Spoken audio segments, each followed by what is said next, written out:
Good evening. आशा है सभी छात्र मुझे सुन पा रहे होंगे। Good evening to all. Good evening. Audio video check करेंगे सभी छात्र। Good evening.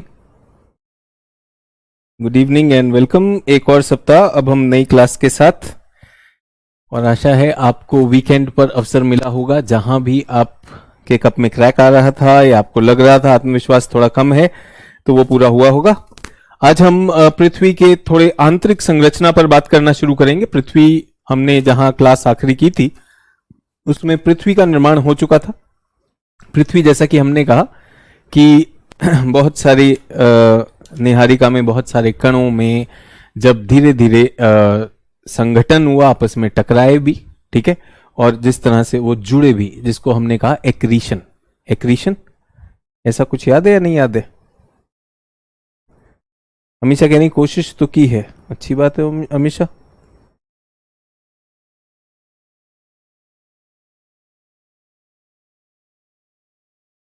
ठीक है, तो सभी लोग, कोई डाउट क्लास के प्रारंभ में? कोई डाउट? किसी ने एक पूछा था पार्थिव ग्रह जनक के तारे के समीप। हाँ,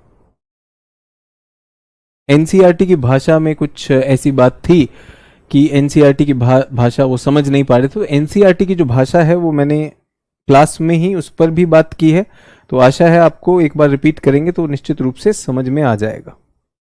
ठीक है, वो भी हो गया। और 3 मैंने मूल प्रक्रियाएं बताई थी। कितने लोगों को याद है 3 मूल प्रक्रियाएं जिससे पृथ्वी बनी है? जल्दी से, एक हफ्ते बाद मिले हैं तो कुछ कुछ प्रश्न पूछ लेते हैं। 3 मूल प्रक्रियाएं जल्दी से बताइए, 3 मूल प्रक्रियाएं क्या हैं?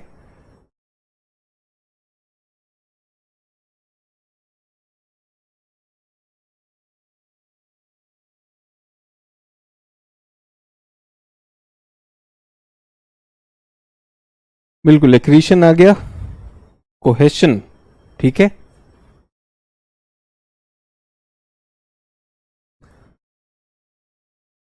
संसर्जन,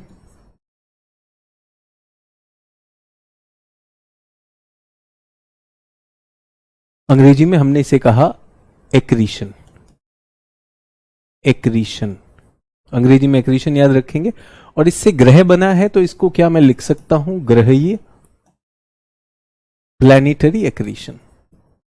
प्लैनेटरी एक्रीशन, तो ग्रह बना। तो ये शब्द जो सभी छात्र याद हैं तो बहुत अच्छी बात है। ठीक है,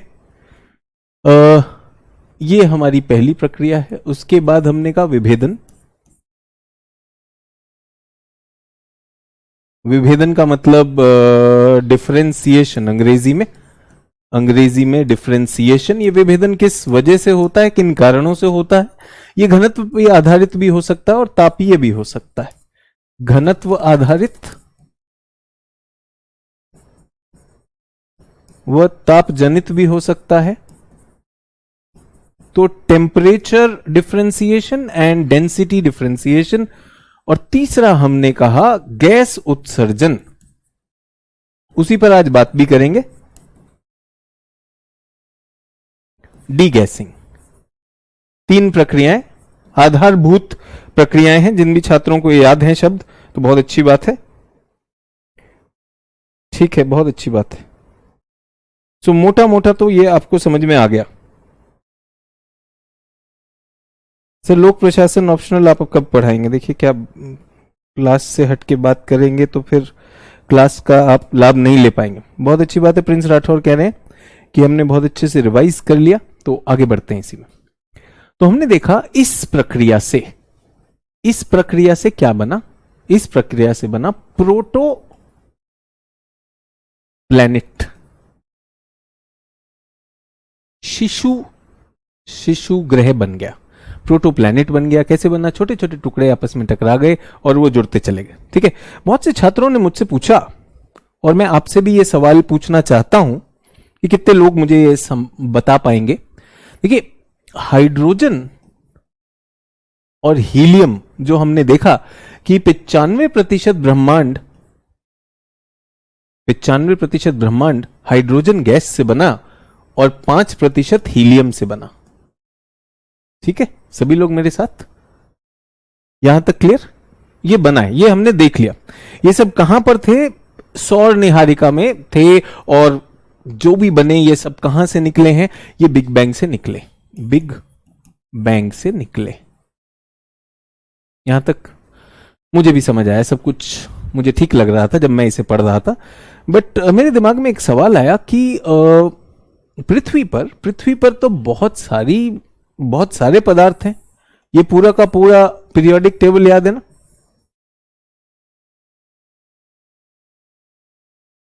ऐसा कुछ याद है कि नहीं याद है? तो यहां हाइड्रोजन लिखा है और यहां हीलियम लिखा है। ठीक है, सभी लोग मेरे साथ? आपके मन में भी सवाल आता होगा, और बहुत से छात्र अजीब सा सवाल पूछते हैं जो मेरे पास आते हैं आस्क डाउट में, सर ये धूल के कण कहां से आए? तो कण कैसे बने ये तो हम क्लासेस में बात कर चुके। जब हमने E = mc², हमने आइंस्टाइन का सिद्धांत देखा कि उस समय में ऊर्जा से पदार्थ बन सकता। पदार्थ में क्या बना? सूक्ष्म पदार्थ बना। अति सूक्ष्म क्या कहलाया? गॉड पार्टिकल अथवा हिग्स बोसोन। उससे सब चीजें बनी और सबसे हल्का एलिमेंट हाइड्रोजन था, बन गया हीलियम।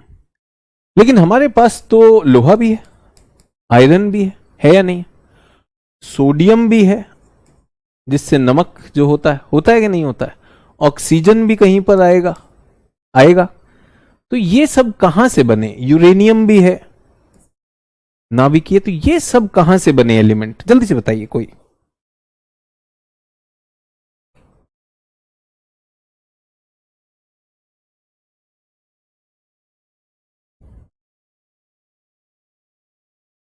जल्दी से बताइए, ये कहां से बने, ये कहां से आए हैं? ये तो पहली सुलझ गई, ये तो मूल पदार्थ हो गया, मूल पदार्थ हो गया। और ये कैसे बना बच्चों?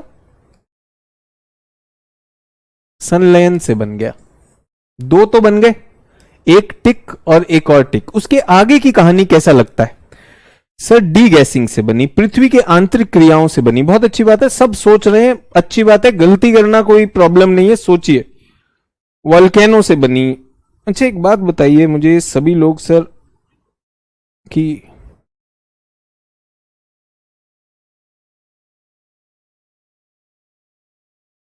चलिए, बहुत बहुत धन्यवाद।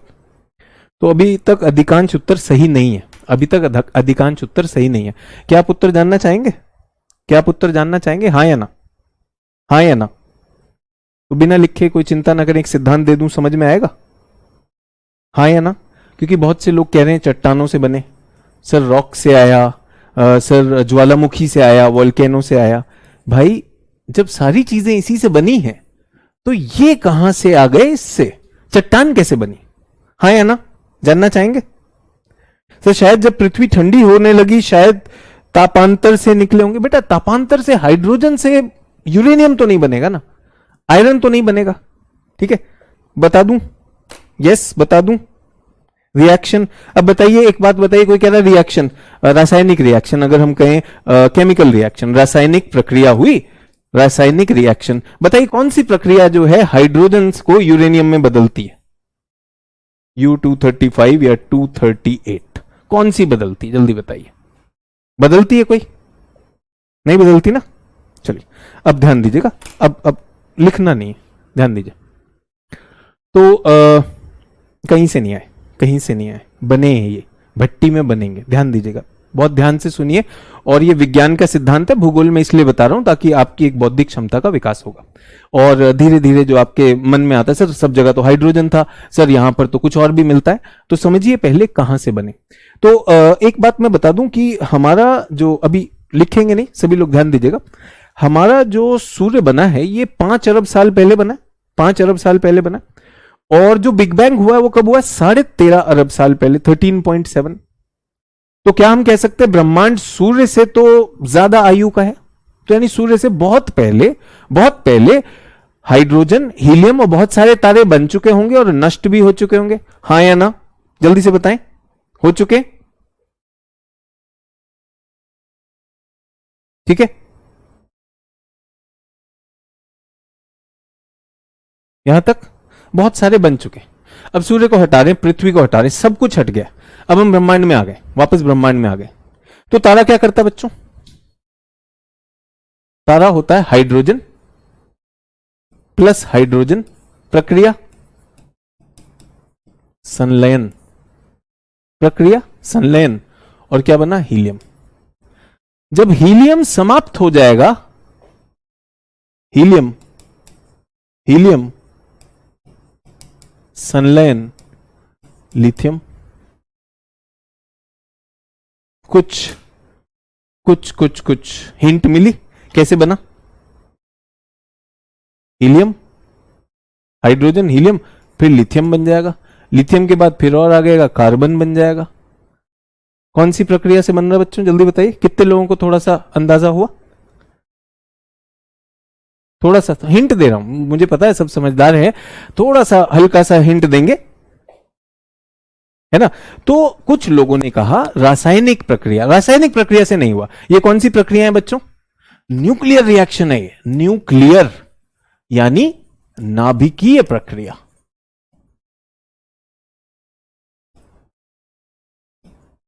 ठीक है, यहां तक क्लियर? तो सर आप ये कहना चाह रहे हैं कि छोटे छोटे जुड़ते रहे और उनसे बड़े होते गए, हाँ या ना? मैं यही कहना चाह रहा हूं सर। तो इसका मतलब यह है कि एक तारा पहले हाइड्रोजन का बनेगा, हाइड्रोजन से फिर हीलियम बन जाएगा, हीलियम से फिर लिथियम बनेगा, लिथियम से फिर, सर ऐसे तो एक तारे को कई चक्रों से जाना पड़ेगा, ऐसा सुना, ऐसा लग रहा है आप लोगों को? ठीक है, संभव? अभी मैंने कोई बात नहीं की, मैं आपसे सिर्फ सवाल पूछ रहा हूं। और फिर एक हो जाता है कि सर हम लिखें क्या? अभी लिखना नहीं, अभी हम विज्ञान की बात कर रहे हैं। यहां तक संभव है? ठीक है, तो क्या मैं कह सकता हूं छोटे छोटे परमाणुओं से, छोटे छोटे परमाणुओं के संलयन से बड़े एलिमेंट्स के परमाणु बने। यहां तक क्लियर? अब मैं बताना चाहता हूं, एक छात्र है, वो पहली क्लास पास करता है, फिर दूसरी क्लास में जाता है, तीसरी क्लास में जाता है, पांचवी क्लास में, आठवीं क्लास में, नौवीं क्लास में। संभव है? ये कैसे हुआ सर? 3 से 5 कैसे उसने छलांग लगा ली? 5 से 8 कैसे छलांग लगा ली? ये छात्र है, स्कूल में स्टूडेंट है सर, इसको यहां पर मिला डबल प्रमोशन। मिल जाता है, मेधावी बच्चों को मिलता है कि नहीं मिलता है स्कूलों में? कुछ कुछ स्कूलों में मिल जाता है।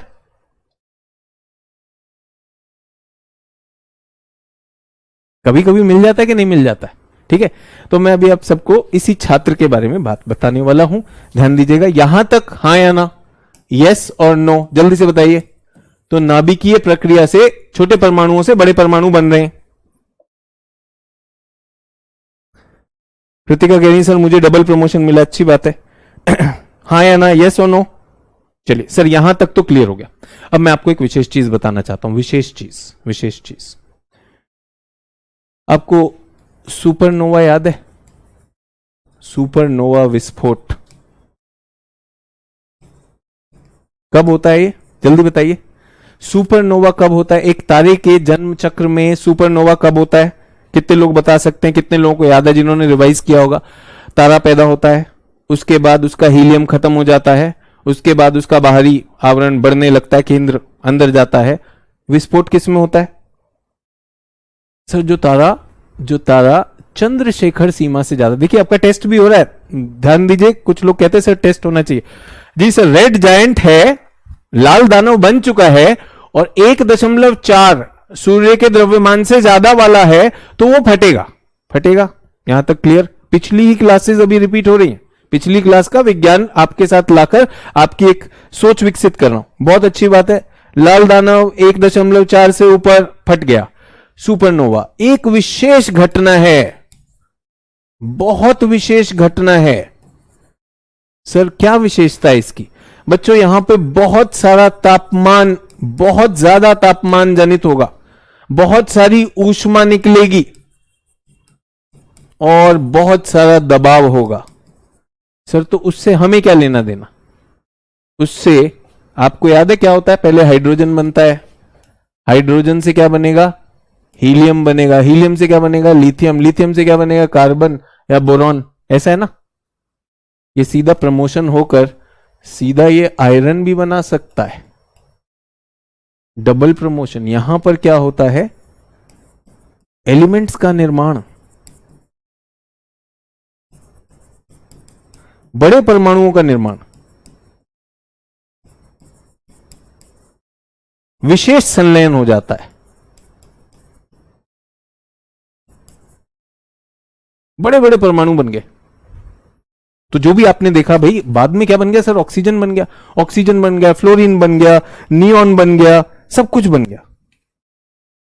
तो सूर्य से पहले, सूर्य जो हमारा तारा है, उसके बनने से पहले क्या ब्रह्मांड में और तारे और बहुत सारे सुपरनोवा फटे होंगे कि नहीं फटे होंगे? हां या ना? फटे होंगे। तो ब्रह्मांड में अब कौन से कण हैं? हाइड्रोजन है ब्रह्मांड में, बच्चों जल्दी बताइए।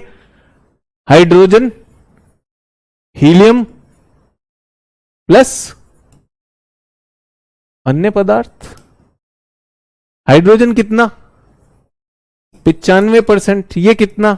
5%। ये कितना? 0%। सर ये तो 0 है। अरे थोड़ा सा है, मतलब इसमें थोड़ा ये कम कर लो, थोड़ा सा ये कम कर लो, ये थोड़ा सा ले लो, 0.0001 संभव है? सभी लोग समझ में है? कोई बोलेगा कि सर ये तो 100 हो गया, तो ये माइनस कर दो, थोड़ा सा कम हुआ होगा हाइड्रोजन, ये थोड़ा सा कम हुआ, और इनका यहां पर आ गया, बहुत कम द्रव्यमान का है। और किसके लिए? ये हमारे ग्रह पर है, पृथ्वी की चट्टानें, चट्टानें और पृथ्वी के पदार्थ। जल्दी से बताइए, मैंने क्लास में कुछ रिवीजन भी की है, आपसे कुछ प्रश्न भी पूछे हैं, 10-12 मिनट लिए हैं मैंने ये बताने के लिए कि बच्चों का सवाल आता है कि सर जब सब कुछ तो हाइड्रोजन का था, तो ये लोहा कहां से आया, यूरेनियम कहां से आया? तो सब कुछ विज्ञान में ही हुआ है, विज्ञान में घटित हुआ है। बट एक भूगोल का शिक्षक और एक भूगोल का छात्र होने के नाते हमें विज्ञान का सहारा लेकर हम पता कर रहे हैं पदार्थ आए कहां से, और ये पदार्थ कहां पर है बच्चों? पदार्थ कहां पर है? आज भी ब्रह्मांड में। अच्छा एक बात बताइए, जब सूर्य लाल दानव बनेगा तो क्या आपको याद है पृथ्वी उसमें विलीन हो जाएगी? याद है? मान लीजिए पृथ्वी विलीन हुई, तो पृथ्वी के जो ये तत्व हैं, ये पूरे के पूरे तत्व, ये सब फिर ब्रह्मांड का कच्चा माल बनेंगे कि नहीं बनेंगे? क्या हमसे पहले तारे और ग्रह हो चुके हैं? क्या हमारे बाद भी तारे और ग्रह होते रहेंगे? तो क्या ये अपना कच्चा माल इधर उधर फैलाते रहेंगे? क्या और भी आकाश गंगाओं में, उनके आसपास तारों के ग्रहों में ये पदार्थ मिलने की संभावना है या नहीं? समझ में आया?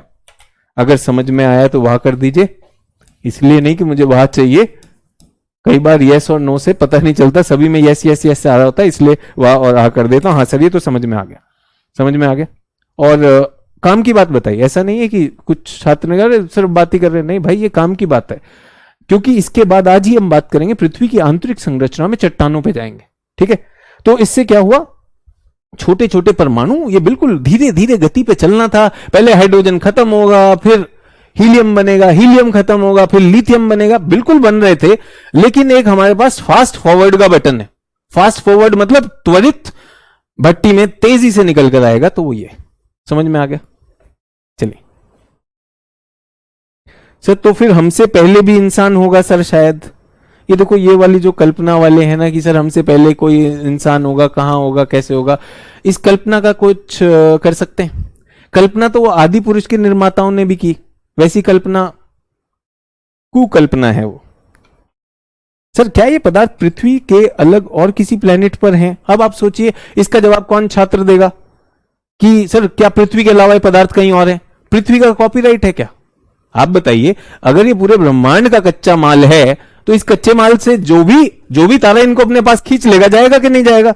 ये देखिए, मतलब हम कितने ज्यादा मतलब ऐसे हो जाते हैं कि भाई मेरी चीज मेरे पास आ जाए और किसी के पास ना आए। समझ में आया? ये समझिए, देखिए अगर मैं शिक्षक होकर अपने छात्र का दिमाग इतना भी नहीं खोल सकता कि वो ये भी समझ ले। अभी किसी ने कहा कि सर तो पृथ्वी पर क्या जीवन, तारे पर जीवन संभव है? भाई जीवन कहां नहीं संभव है, कहां नहीं संभव है। किसी ने कहा कि सर तो फिर पृथ्वी से इतनी दूर पर जो है जीवन संभव होगा। पृथ्वी तो था ही नहीं, तारे से हमने एक क्षेत्र ढूंढा जिसमें जीवन की दशाएं संभव थी। उस क्षेत्र को हमने क्या कहा? हैबिटेबल जोन या गोल्डीलॉक क्षेत्र कहा कि नहीं कहा? अब तारे की सतह पर तो बहुत विपरीत दशा है ना भाई। तापमान ही 6000 डिग्री सेल्सियस है हमारे चंद्रमा की सूर्य की सतह पर। सूर्य की सतह पर हमारे पास 6000 डिग्री सेल्सियस तापमान है, तो वहां क्या कीजिएगा? तो अगर हम अपनी सोच नहीं लगाते तो गड़बड़ होता है। ठीक है। अब देखो शशि जी कह रहे सर क्या मार्स और जुपिटर के बीच में डायमंड मिलेगा? अब आप समझ रहे हैं ये कोरी कल्पना है, कोरी कल्पना है। डायमंड क्या है बच्चों? कार्बन है ना। अभी शिक्षक ने आपको बताया कि पूरे के पूरे ब्रह्मांड में ये है और ये क्या कर रहा है, इसको डायमंड चाहिए। तो आप समझ रहे इसका शिक्षा से कुछ लेना देना नहीं। इसको तो इतना भी नहीं पता कि बेटा डायमंड तो कार्बन ही तो है, कार्बन है। कार्बन को जब बहुत ज्यादा तापमान और दाब की स्थिति मिल जाती है, जो अक्सर ज्वालामुखियों के पास हो जाता है, तो वहां पे कार्बन जो है रूपांतरित होकर डायमंड बन जाता है। लेकिन क्या सर वहां पर मिलेंगे? सर वो मेरे पेड़ में आम, मेरे पड़ोस में आम का पेड़ है, वहां डायमंड मिलेंगे? तो ऐसे वाला करने वाले समय व्यर्थ करें। लेकिन ये वाला आशा है आपको समझ में आया होगा कि ये एक ऐसी बात जरूर आती है हमारे दिमाग में कि कैसे आया होगा। ठीक है, तो क्या हम ये कह सकते हैं कि ज्यादा घनत्व वाले प्रकृति के पदार्थ बाद में बने और उनकी भट्टी का नाम, विशेष भट्टी क्या है? सुपरनोवा। तो आज सुपरनोवा को अपना मित्र मान के चलना है कि सुपरनोवा जब फटता है तो उसके कारण बहुत सारे पदार्थों का निर्माण हो जाता है। समझ में आया? तो बहुत सारी कच्ची चीजों का निर्माण जो है सुपरनोवा हमारे लिए कर देता है। और एक और बात बताना चाहता हूं, थोड़ा सा घबराइएगा नहीं, यूरेनियम जो है बहुत बड़ा परमाणु होता है। ठीक है, इसका एटॉमिक नंबर कितना है? 91 है यूरेनियम का। तो ये जो बड़े बड़े हैं ना, ये बड़े बड़े ये टूटते भी रहते हैं, तो इनसे भी छोटे बन जाते हैं। एक बार बड़े बन गए, बड़ों का टूट के वो छोटे बनते रहते हैं। तो क्या होता रहता है? पृथ्वी पर पदार्थ बनते रहते हैं। तो ये जो हमने इकट्ठे किए हैं एलिमेंट्स, आपने पढ़ा होगा रसायन में कि ये सारे के सारे बने। समझ में आ गया? 91 92 सो 92 वाला टूट भी जाता, उसको क्या कहते हैं? नाभिकीय विखंडन। सो संलयन विखंडन, संलयन विखंडन, संलयन विखंडन से टूट फूट होते होते अरबों वर्षों में पृथ्वी के पास ये सारे पदार्थ आ गए हैं। क्या मैं खत्म कर सकता हूं ये जिक्र, ये जो मैंने बात छेड़ी क्लास के प्रारंभ में? सभी लोग मेरे साथ? ठीक है। सो अगर कोई आपसे पूछे पृथ्वी पर पदार्थ कहां से आए, ये सारे के सारे पदार्थ हमारे ब्रह्मांड में व्याप्त हैं। ब्रह्मांड में बहुत सी नाभिकीय प्रक्रियाएं हो रही हैं। सबसे मूल प्रक्रिया होती तारा में, तारा के अंदर एक नाभिकीय प्रक्रिया चलती है। लेकिन तारा जब सुपरनोवा बनता है तो हाइड्रोजन, हीलियम, लिथियम और बहुत सारे पदार्थ को बनाकर बिखेर देता है, और जो किसी भी गुरुत्व के अंदर आकर अगर उनमें ग्रह निर्माण हुआ तो उस ग्रह का कच्चा माल बन जाएंगे। ठीक है। सर क्या एस्ट्रॉइड गिरने से भी कुछ अन्य पदार्थ आएंगे? भाई जब सारा का सारे एलिमेंट्स एस्ट्रॉइड में भी हैं तो अन्य ही तो आएंगे। तुम्हें यह है कि सर मेरे यहां पर मैं जो लिट्टी चोखा खा रहा हूं, सर क्या सांभर डोसा उधर से जा रहा होगा तो डोसा गिरेगा तो आएगा मेरे पास नया? अब कल्पना को छोड़ दें, जहां कल्पना होनी चाहिए, कल्पना की सीमा तक वहां तक ठीक है। अब उसके आगे बढ़ते हैं। ठीक है, चलिए एक और प्रश्न है। यहां तक तो आपको पदार्थ आ गए। यहां हमने देखा था इस प्रक्रिया में जिसमें घूम रहे हैं, सभी लोग क्लियर है? अब मैं आपसे पूछना चाहता हूं पृथ्वी के बारे में। पृथ्वी के संदर्भ में मेरे पास आप सबके लिए क्वेश्चन है कि पृथ्वी के पदार्थ को जब हमने देखा, हमने कहा चंद्रमा में जब हमने सैंपल लिए तो चंद्रमा में भी वही पदार्थ निकले जो पृथ्वी के थे। तो चंद्रमा के पास पृथ्वी के पदार्थ कैसे आए? कोई सोचेगा? जल्दी से बताइए, चंद्रमा के पास कैसे आए?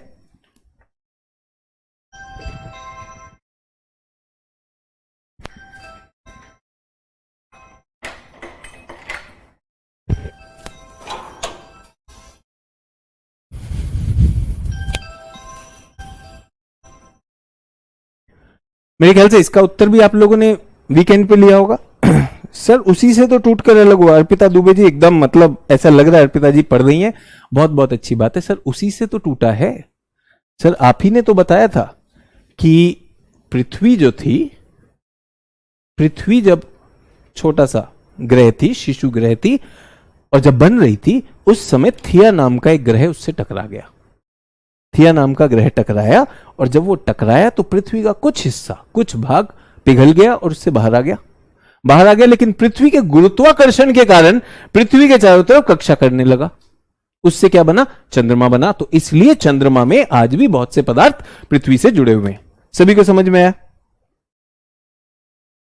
पृथ्वी का ही भाग है। बहुत अच्छी बात है, दिखाता है कि आपने पढ़ा भी है। वीकेंड पे आपका आत्मविश्वास बढ़ना भी चाहिए। ठीक है, तो ये पृथ्वी से लगभग 4.5 अरब साल पहले वो टकराया। उसके टुकड़े, जो भी टुकड़े हुए वो सारे के सारे पृथ्वी के चारों तरफ चक्कर लगाने लगे। ये देखिए टकराएगा, पृथ्वी का भी कुछ भाग निकलेगा, उसका भी, सब घूमते रहेंगे और उससे बनेगा चंद्रमा। बिल्कुल ठीक है, चंद्रमा भी पृथ्वी का पार्ट है। आशा है आपको यह भी समझ में आ गया होगा। क्लियर है? अब आज के विषय पर आ रहे हैं। ये अपना शीर्षक दे दीजिए, पृथ्वी की आंतरिक संरचना। सर हर ग्रह का सॉइल अलग अलग हुआ क्यों होता है जब मेटल सेम है? तो राजन कह रहे हैं कि हर ग्रह का जो मृदा है वो अलग होती है। राजन जी कहां पता चला आपको? कौन से ग्रह की मृदा का सैंपल है? ऐसे मजाक वाले सवाल क्यों पूछ रहे हैं? राजन कह रहे हैं हर ग्रह का जो है ना मृदा अलग होती है। किसी में आलू बढ़िया लगता है, किसी में जो है गन्ना अच्छा लगेगा। कहां से लाते हैं राजन जी ऐसे सवाल? फिर क्या हो जाता है, फिर क्लास जो है ना अपना लय खो देती है। तो ऐसे वाले सवाल ना करें। हर ग्रह का इन्होंने वो वहां जाकर ना सॉइल का सैंपल लिया, कह रहा है अलग अलग होते हैं। तो ऐसा मजाक मत करिए, कहीं ऐसा अंतरिक्ष में नहीं हुआ है कि सॉइल के सैंपल अलग अलग लिए गए। हाँ ये जरूर है कि हमने देखा कि हमारे जो पहले 4 ग्रह हैं वो किनसे बने हैं? शैलों से बने, चट्टानों से बने हैं। और जो बाहर के ग्रह हैं वो गैसों से बने। विश्वास कीजिए आज तक कोई नहीं जा पाया कि शनि के अंदर जाके उसका सॉइल का सैंपल ला रहा हो, गैस का बना हुआ है। तो ऐसे मजाक वाले सवाल पूछेंगे और सोचेंगे कि मास्टर उन पर क्लास को भटकने देगा, तो नहीं होगा जी। बिल्कुल, किसी छात्र ने कहा, एक शब्द का यूज हुआ है और ये कभी कभी प्रश्न में भी आ जाता है, द बिग स्प्लैट। अगर ये आता है, स्प्लैट मतलब स्प्लिट से है, विखंडित होना, टूटना से है। ये चंद्रमा निर्माण से जुड़ा हुआ विचार है। चंद्रमा निर्माण से जुड़ा विचार सभी लोग अपने नोट्स में लिख सकते हैं कि बिग स्प्लैट क्या है। जो अभी आपको घटना बताई कि जिसमें थिया नाम का ग्रह व पृथ्वी, इन दोनों की टक्कर होने से जो कण निकले, जो टूट के निकले, वो पृथ्वी के चारों तरफ घूमने लगे। और जल्दी से बता दीजिए बच्चों, ये गोलाकार क्यों हो गए? कौन सी प्रक्रिया इनको गोलाकार कर देती है? अब ये क्या है? चंद्रमा का कच्चा माल।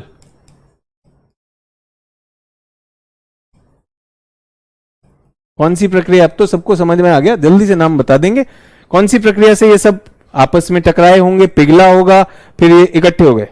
ग्रेविटी नहीं बेटा, सही लोग तो सही बता रहे हैं।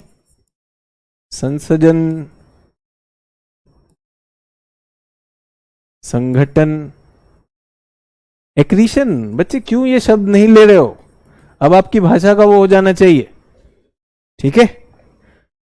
मान लीजिए सैटर्न है, आज की डेट का सैटर्न, आज की डेट का शनि, शनि के चारों तरफ हो रहे हैं ना चक्कर, वो क्या बनेंगे?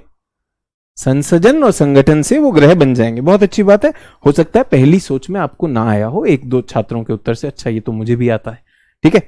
चलिए सर, मून का नाम कैसे आया? मून का नाम कैसे आया? तो आपका नाम प्रिया है, आपका नाम कैसे आया? ठीक है, तो चंद्रमा, हमने उसका नाम रख दिया चंद्रमा। मून का नाम कैसे आया? नामकरण ही तो है। अब ऐसे सवाल पूछेंगे तो क्लास जो है निरर्थक हो जाएगी। ऐसा मजाक ना करें। पृथ्वी की आंतरिक संरचना हेडिंग दे दी सभी लोगों ने। तो अब हम पृथ्वी के अंदर जाना चाहते हैं। पृथ्वी की आंतरिक संरचना। तो एक तो ऐसा होगा जिसको हम कहेंगे कि इसका पदार्थ क्या है। आंतरिक संरचना में पदार्थ क्या है, किस चीज से बना है, ठीक है? और दूसरा है उसका किस तरह से उनको लगाया गया है, जिसको हम कहते हैं रचना या स्ट्रक्चर। उनको रचा कैसे गया, दो विचार है। पृथ्वी के अंदर मैं जा रहा हूं, ठीक है? कुछ छात्र शायद अभी ज्वाइन कर रहे हैं। बच्चों, हमने अनाउंस किया था कि क्लास जो है 5:30 से शुरू हो जाएगी, तो अब से क्लास का समय 5:30 रख दिया गया, ठीक है? 2 चीजें सभी लोगों ने लिख लिया, 2 चीज। सो पदार्थ क्या है इसका? ए का उत्तर कौन बताएगा मुझे? ए का उत्तर, पृथ्वी किससे बनी है? ए का उत्तर तो मेरी क्लास को आना चाहिए, अगर आप अपनी सोच लगा पाए तो। सर पृथ्वी में कंपन क्यों होता है? तो अभी थोड़ी देर में इस पे बात कर लेंगे बेटा। पृथ्वी में कंपन क्यों होता है? जल्दी से बताइए क्या पदार्थ है? अभी तो उत्तर दिया, बहुत अच्छी बात है सर, ये रॉक है। पृथ्वी चट्टानों से बनी, चट्टान व शैल से बनी, ठीक है। बट ये चट्टान और शैल तो मुझे पता नहीं क्या होते हैं बच्चों, मुझे तो चट्टान और शैल पता ही नहीं क्या होते हैं, ये भी तो हो सकता है। तो ये किससे बने? सर अभी तो आपने बताया सारे एलिमेंट, सब पदार्थ।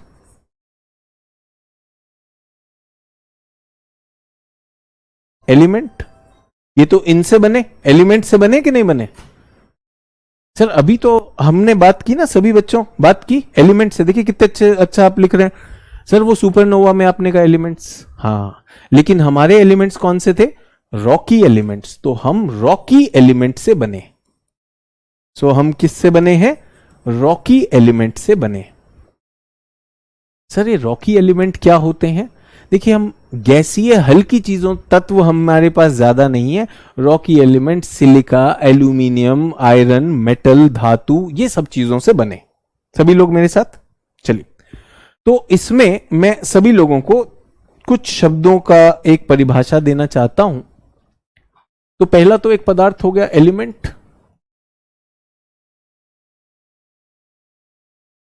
एलिमेंट, ठीक है, लिखेंगे। पदार्थ जब आपस में जुड़ते हैं, कई पदार्थों का मिश्रण होता है,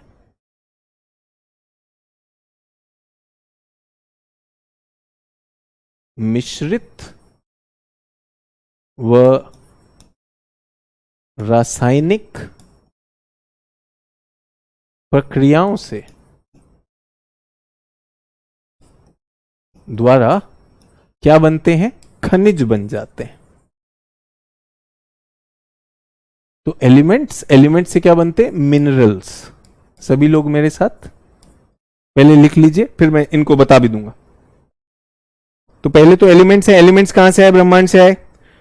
सर क्लास का समय 5:30 था बच्चे, आज चेंज हुआ है, हमने पहले अनाउंस किया था, अगर मिस हो गया तो आप रिकॉर्डिंग देख लीजिएगा, घबराइए मत।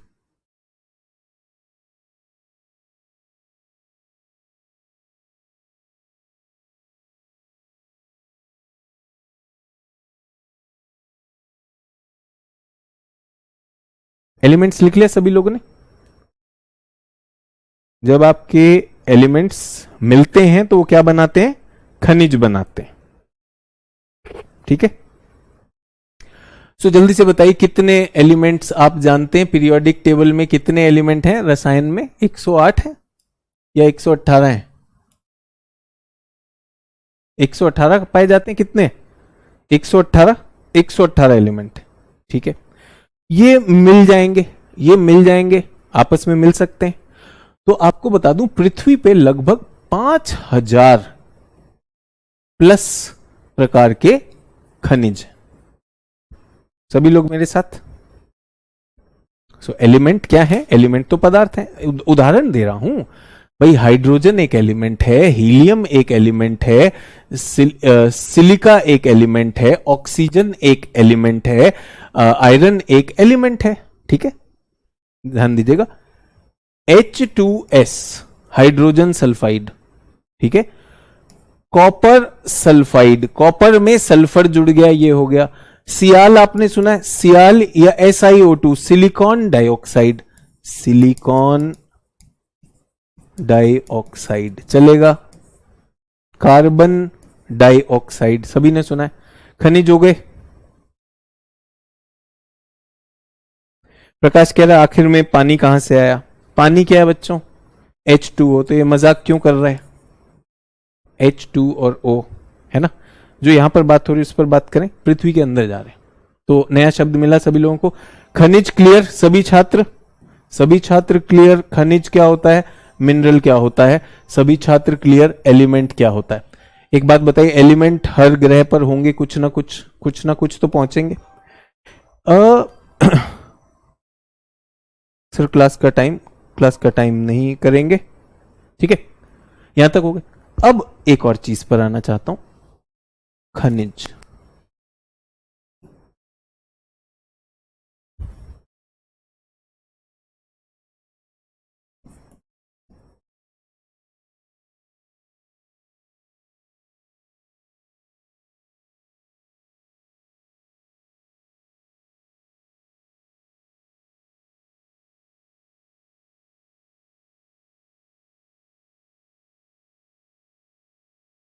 ये क्या कहलाता है?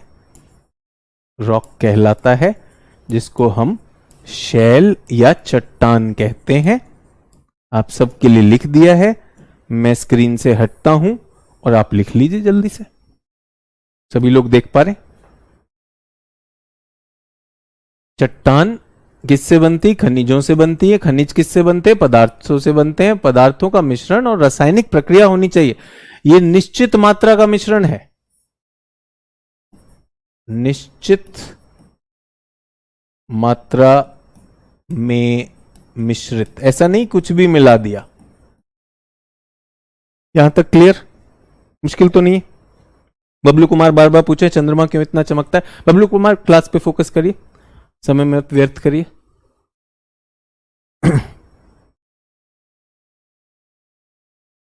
सर ये तो यौगिक है, कंपाउंड है, बिल्कुल है। तो खनिज एक तरह के कंपाउंड है। अगर आपको यौगिक लिखना है आप बिल्कुल लिख लीजिए।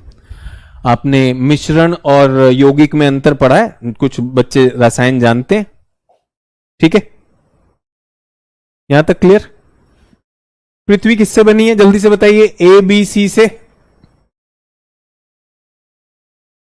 पृथ्वी किससे बनी है? ए बी सी किससे बनी है?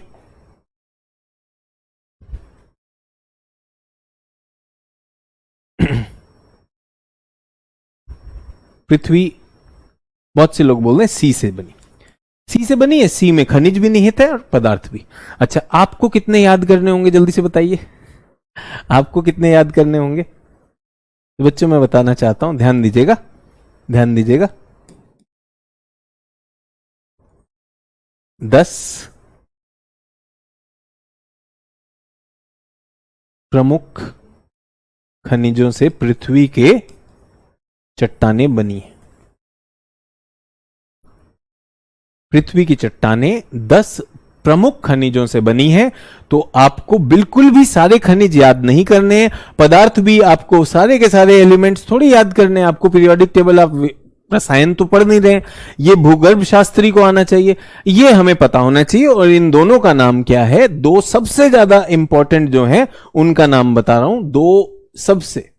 दो प्रमुख जो हैं, एक का नाम है फेल्ड्स्पर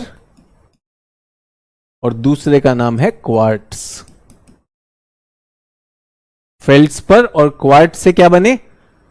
हमारे जो बहुत सारे चट्टाने हैं अधिकांशतः इन दोनों से बने हैं। तो ये नाम आएगा तो याद रहेगा। जैसे मैं आपको बताऊं कि कैल्शियम कार्बोनेट भी एक खनिज है। इससे कौन सा पर्वत, कौन सी चट्टान बनती है कैल्शियम कार्बोनेट से? चूना पत्थर यानी लाइमस्टोन। सो लाइमस्टोन क्या है? चट्टान है। कैल्शियम कार्बोनेट क्या है? खनिज है। यह खनिज किन एलिमेंट से बना है? कैल्शियम से बना है, कार्बन से बना है, ऑक्सीजन से बना है। सभी लोग क्लियर? तो पृथ्वी की आंतरिक संरचना किस चीज से बनी? सर हम 30 तक एलिमेंट याद किए, अच्छी बात है। यहां कोई जरूरत नहीं, भूगोल को कोई जरूरत नहीं, ठीक है? कोई बात नहीं, जो भी बच्चे 6 बजे जुड़े हैं कोई बात नहीं, आज के लिए थोड़ा सा रिपीट कर लीजिए। सभी लोग समझ में आ गया मैं क्या पढ़ा रहा हूं आपको? आंतरिक संरचना। तो बच्चों चट्टाने किससे बनी? क्या मैं अपने नोट्स में क्या लिख सकते हैं? चट्टाने बनी खनिज से। 2 खनिज जो आपको याद रखने ही रखने हैं, क्या नाम है उन दोनों खनिज का? फेल्ड्स्पर और क्वार्ट्ज। फेल्ड्स्पर और क्वार्ट्ज दोनों सिलिका के खनिज हैं, ठीक है? और खनिज किससे बने? पदार्थों से बने।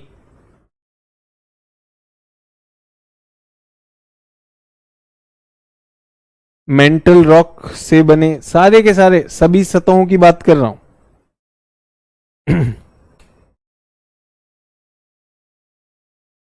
दीपक कुमार जी जानकारी के लिए बहुत बहुत शुक्रिया। क्लास पे ध्यान दीजिए। कुछ लोग बताना चाह रहे हैं कि आज से 2000 साल पहले ऑक्सीजन बना और ये और वो। दीपक जी जो सीरियस छात्र हैं वो तो क्लास में शिक्षक पे ध्यान दे रहे हैं, आप बेकार में चैट का समय ना करें, ठीक है? यहां तक क्लियर? अब आती है रचना। अब इनको लगाना है, इनको लगाना है, ठीक है? तो कैसे लगाएं? कैसे लगाएं? तो अब एक बात बताइए, एक खाली कमरा है उसमें आपको सामान रखना है, तो आप सोच सोच के लगाएंगे, ठीक है? और एक है कि आप जो है आपको एक घर खाली करना है, आपका सारा का सारा सामान किसी एक कमरे में भर देना है, तो वहां सोच के लगाएंगे, रैंडम लगाएंगे।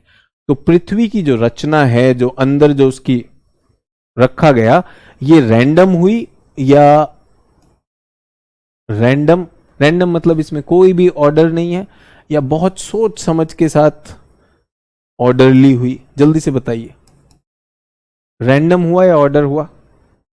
सर एकदम रैंडम था, सारी चीजें टकरा रही थी, तो सारा का सारा मिश्रण है, ऑर्डर तो नहीं हुआ भाई। तो पृथ्वी जब बनी है, पृथ्वी जो बनी है, इसमें सब चीजों का मिश्रण है। एक्स है, वाई है, जेड है, ए है, बी है, सी है, डी है, ई है, एफ है, जी है, सब कुछ है, सब भरा हुआ है। सारे के सारे 118 एलिमेंट, उनके मिलकर बने कुछ खनिज और चट्टाने, सब मिले हुए हैं। और इनमें बहुत सी हल्की चीजें भी हैं। हल्की चीजें जैसे हाइड्रोजन, हीलियम, मीथेन, अमोनिया, ये हल्की चीजें हैं। और भारी चीजें भी बहुत सारी हैं। भारी चीजें जैसे लोहा, मर्क्यूरी, भारी चीजें भी हैं, सब कुछ है। ठीक है, तो बताइए आसान परिस्थिति है या विषम परिस्थिति? विषम परिस्थिति है ना। ये सब ठूंस दिया गया पृथ्वी में। कोई बात नहीं बेटा, जो हाफ एन आवर का है फिर वो कर लीजिएगा, कोई दिक्कत नहीं। तो पृथ्वी की रचना मानचित्र के सहारे समझाएं, ज्यादा बेहतर समझ में आएगा। अब ये देखिए, मतलब कितना कितना हास्यास्पद सवाल है। मानचित्र से कैसे बनाएंगे? मानचित्र से कैसे बनाएंगे? मानचित्र तो नक्शा होता है ना। रेखा चित्र बताना चाह रहे हो? मास्टर हो कहीं पर, ये बता रहे हो कैसे पढ़ाएं तो ज्यादा अच्छा होगा, ऐसे बोलो ना। तो कम से कम रेखा चित्र तो बोलो। मानचित्र बोला सर नक्शे से बनाओ, पृथ्वी के अंदर का नक्शा बनाओगे? ऐसे मजाक मत बनवाया करो अपना, ठीक है। आ रहा है समझाने, सर मानचित्र से बताइए ज्यादा अच्छा आएगा। ले मानचित्र, ये मानचित्र नहीं होता, रेखा चित्र होता। और देखोगे, ये देखो अंदर से निकल रहा है, पता नहीं कहां से आएगा। सर मानचित्र से बेहतर समझ में आएगा। क्यों? तुम चिलम लगा लो और बेहतर समझ में आएगा। ये बढ़िया है। फील आ रहा है कि नहीं आ रहा है? उसको कोई मतलब नहीं है क्या कर रहे हैं, सुझाव दे रहे हैं सब के सब। ये अगर बैटिंग ऐसा करता ना गेंद पे तो बहुत सही है, छक्का जाता। सबको सुझाव दे, है कि नहीं? चलिए समय नहीं व्यर्थ करते। तो पहली चीज क्या है, पृथ्वी के अंदर समस्या। वो सारे चित्र अभी आएंगे, जो चित्र वाले आते हैं तो चित्र वाले चलते रहेंगे। मास्टर जी हो तो बेटा, हाँ मुझे पता, आप बहुत बढ़िया पढ़ा लेते हो, चित्र बना के पढ़ाते हो, मैं ऐसे ही पढ़ा पाता हूं, थोड़ा आपसे कम रह गया, कोई बात नहीं, ठीक है। सर जिस तरह ग्रह बना उसी तरह अर्थ की रचना हुई होगी, जैसे भारी पदार्थ। तो बात तो बहुत अच्छी बात कही रिया कुमारी ने। रिया कुमारी ने भी बात कही। रिया कुमारी का क्या कहना है कि सर जैसे आपने कहा था, रिया कुमारी ने बहुत जायज सी बात की कि सर जैसे आपने कहा कि ये सूर्य है, ये सूर्य है, और यहां पर जो ग्रह हैं वो घनत्व के आधार पर लग गए। भारी वाले इधर लग गए और हल्के वाले इधर लग गए, है ना। तो कौन सी प्रक्रिया थी? घनत्व विभेदन कितने लोगों को याद है? यहां अधिक घनत्व किस तरफ? केंद्र की तरफ। और कम घनत्व किस तरफ? परिधि की तरफ, है ना। सभी लोगों को याद है, बहुत अच्छी बात है, ये तो बिल्कुल सही कह रहे हो। तो इनका ये कहना है कि सब पृथ्वी में भी तो ऐसा ही हुआ होगा। हां बिल्कुल हुआ, लेकिन प्रारंभ में तो नहीं हुआ। पहले तो सब भर दिया गया ना बच्चों। पहले जब ये वाली अवस्था चल रही है, ये वाली जो अवस्था चली पृथ्वी की, ये वाली में ये सब तो देखभाल के तो नहीं लगाया ना। पृथ्वी ने तो सारे पकड़ लिए कण। कुछ भारी हैं, कुछ हल्के हैं, कुछ गैसीय हैं, कुछ धात्विक हैं, सब ले लिया कि नहीं ले लिया? सब कुछ इकट्ठा हो चुका है, सब कचरा है। लेकिन जो आपकी बात है सर, लेकिन ये लगने तो ऐसे चाहिए, तो अब मुझे लगाना है। अब मुश्किल है कि नहीं है? क्योंकि सब तो एक जगह एक साथ भर चुका है। अब देखिए जब ये सब टूट के आए, ये सारे कण जो है चंद्रमा बनाएंगे, तो चंद्रमा वाले भी सारे इकट्ठे हो जाएंगे। तो अब मेरी समस्या ये है कि मेरे पास सारी चीजों का मिक्सचर है, लेकिन कुछ भारी है कुछ हल्के हैं, तो क्या होगा? भारी की कोशिश होगी अंदर जाने की, भारी की कोशिश है अंदर जाने की, बट क्या उसके पास रास्ता है अंदर जाने का? हां या ना बताइए। बाकी चीजों ने उसका रास्ता रोक रखा है कि नहीं रोक रखा है? रोक रखा है। तो मैं आपको बताना चाहता हूं कि अगर आप मुंबई में हैं, मुंबई में जो आपकी लोकल ट्रेन है उससे चढ़ना और उतरना कैसे होता है? आप नहीं निर्धारित करते चढ़ना उतरना। जब लोग उतर रहे होते हैं आप बीच में खड़े हो जाए, लोग उतार के ले जाएंगे। जब आपको चढ़ना है तो लोग चढ़ा भी देते हैं, क्योंकि इतनी भीड़ आती है और जाती है। तो अब मैं ये कह रहा हूं कि मैं आयरन का मॉलिक्यूल हूं, मुझे अंदर जाना है केंद्र की तरफ, लेकिन आगे तो सब भरा हुआ है, और मैं हाइड्रोजन हूं, मुझे बाहर आना है। तो भाई लड़ भिड़ के आना पड़ेगा कि नहीं? लड़ भिड़ के आना पड़ेगा। समय लगेगा कि नहीं लगेगा? तो किसी ने बहुत अच्छी बात कही कि सर जो सौर मंडल में हुआ वही होना चाहिए, होगा, लेकिन इसमें समय लगेगा।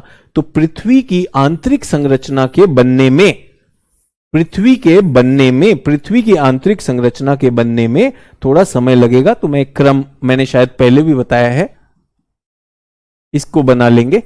आंतरिक रचना पर क्रम की बात कर रहा हूं। फिर जिसको मानचित्र चाहिए बेटा, वो मानचित्र भी आएगा, मानचित्र भी है। साथ में चाय समोसा भी कर लें, बहुत मजा आएगा। सभी लोग मेरे साथ काम की बात कर रहे?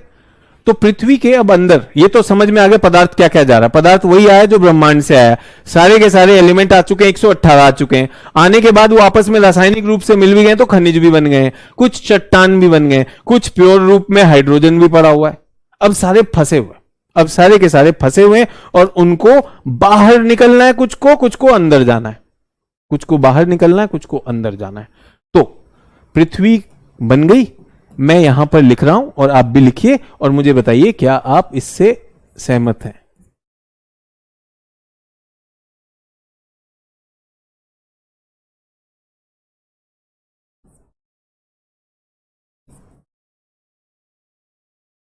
अंग्रेजी वाले अंग्रेजी में लिख सकते हैं। यहां तक सहमत है?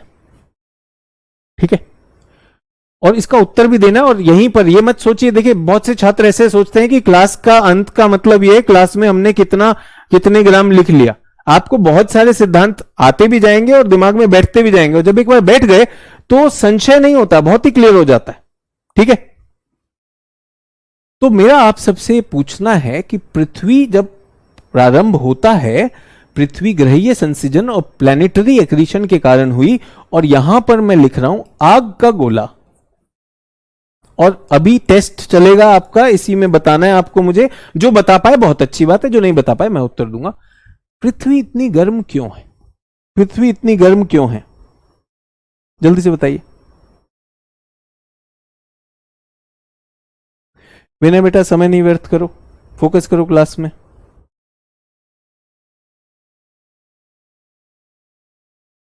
आग का गोला बेटा, किसी ने कहा सर ये पहले भी बताया। ना ना ना, अब उत्तर चाहिए। अगर पहले पता है तो मुझे उत्तर दीजिए। पृथ्वी इतनी गर्म क्यों है? पृथ्वी का तापमान इतना ज्यादा क्यों है? जल्दी से बताइए, तापमान इतना ज्यादा क्यों है? जल्दी से। और ये एग्जाम में पूछा जाएगा, इसलिए। सर कोलिजन से, टक्कर से। अच्छा ठीक है बच्चों, टक्कर तो हो चुकी, टक्कर तो हो चुकी, टक्कर तो खत्म हो गई। क्या मैं कह सकता हूं उन टक्करों से जो ऊष्मा जनित हुई थी वही कुछ बची खुची ऊष्मा है, बची हुई ऊष्मा। तो क्या मैं लिख सकता हूं यहां पर ताप इसलिए है नंबर 1, बची हुई ऊष्मा। किसकी बची हुई ऊष्मा? ग्रह निर्माण में जो आपस में बहुत सारा संसर्जन हुआ, संगठन हुआ, उसमें बहुत बार टकराए, तो वो सारी की सारी ऊष्मा बची हुई है, अभी निकली नहीं है। चलेगा? ठीक है। दूसरी चीज, पृथ्वी के गर्भ में कुछ ऐसे एलिमेंट भी हैं जो प्राकृतिक रूप से टूटना चाहते हैं, विखंडन होना चाहता है। उनको क्या कहते हैं? रेडियोधर्मी एलिमेंट, रेडियो एक्टिव एलिमेंट्स। वो अपने आप ही टूट रहे हैं। तो अगर वो टूट रहे हैं, तो जैसे न्यूक्लियर बम गिरा था तो यूरेनियम के टूटने से ऊर्जा निकलेगी कि नहीं निकलेगी? तो क्या मैं कह सकता हूं दूसरा स्रोत है रेडियोधर्मी पदार्थ, रेडियो एक्टिव एलिमेंट डीके। अगर कोई आपसे पूछता है पृथ्वी के अंदर इतना गर्म क्यों है, कोई कह रहा है ग्लोबल वार्मिंग, हिमांशु राज जी सोचिए पृथ्वी के गर्भ की बात हो रही है क्या? ग्लोबल वार्मिंग वैश्विक तापन पृथ्वी के अंदर की बात हो रही है, तो गलत बात कर रहे हो ना, ऐसा मत करो। ऐसा करेंगे तो गड़बड़ हो जाएगी ना। ग्लोबल वार्मिंग तो नहीं ला सकते आप अपने उत्तर में, या ला सकते हो? ठीक है, कितने स्रोत हैं एनर्जी के लिख लिया सभी लोगों ने? कितने स्रोत हैं ऊर्जा के, जल्दी बताइए कितने स्रोत हैं?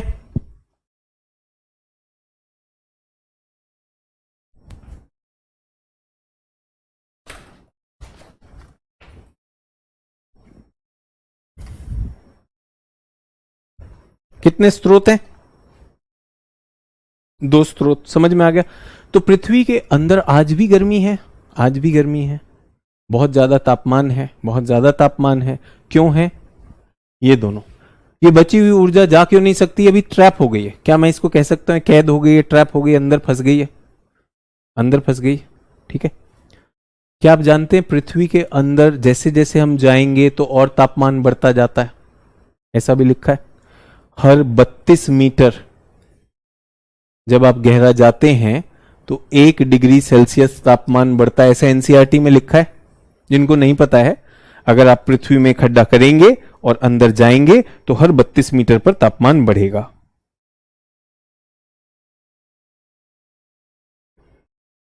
ठीक है, अच्छा एक बात बताइए, जब तापमान बहुत ज्यादा बढ़ जाएगा तो चट्टानों का क्या होगा? चट्टानों का क्या होगा? तापमान बहुत ज्यादा बढ़ जाएगा, चट्टानों का क्या होगा? वो जो 165 मीटर कह रहे हैं बेटा, गलत रटा हुआ है, वो आपने जलवायु का, वायुमंडल का रटा हुआ है।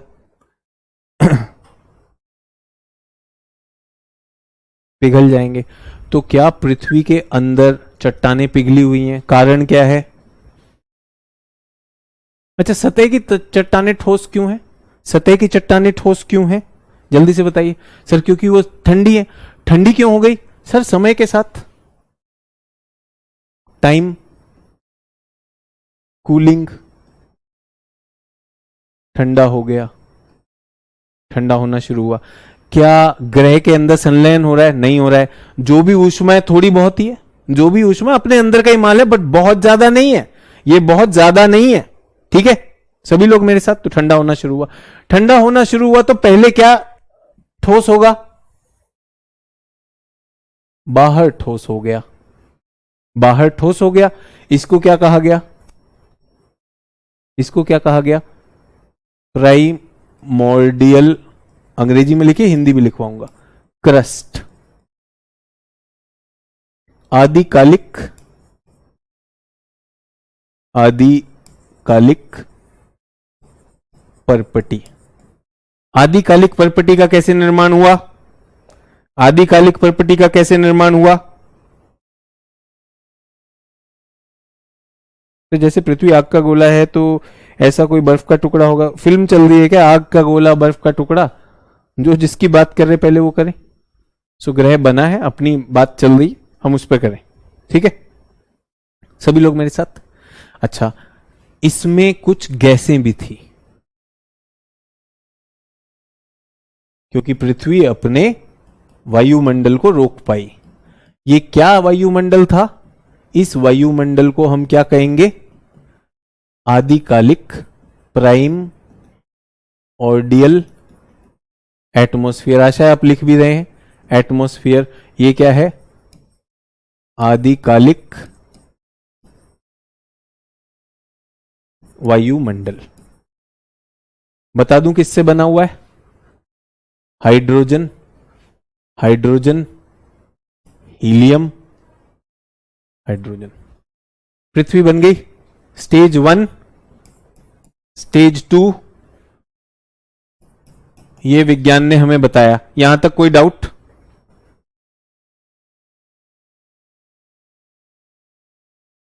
ठीक है,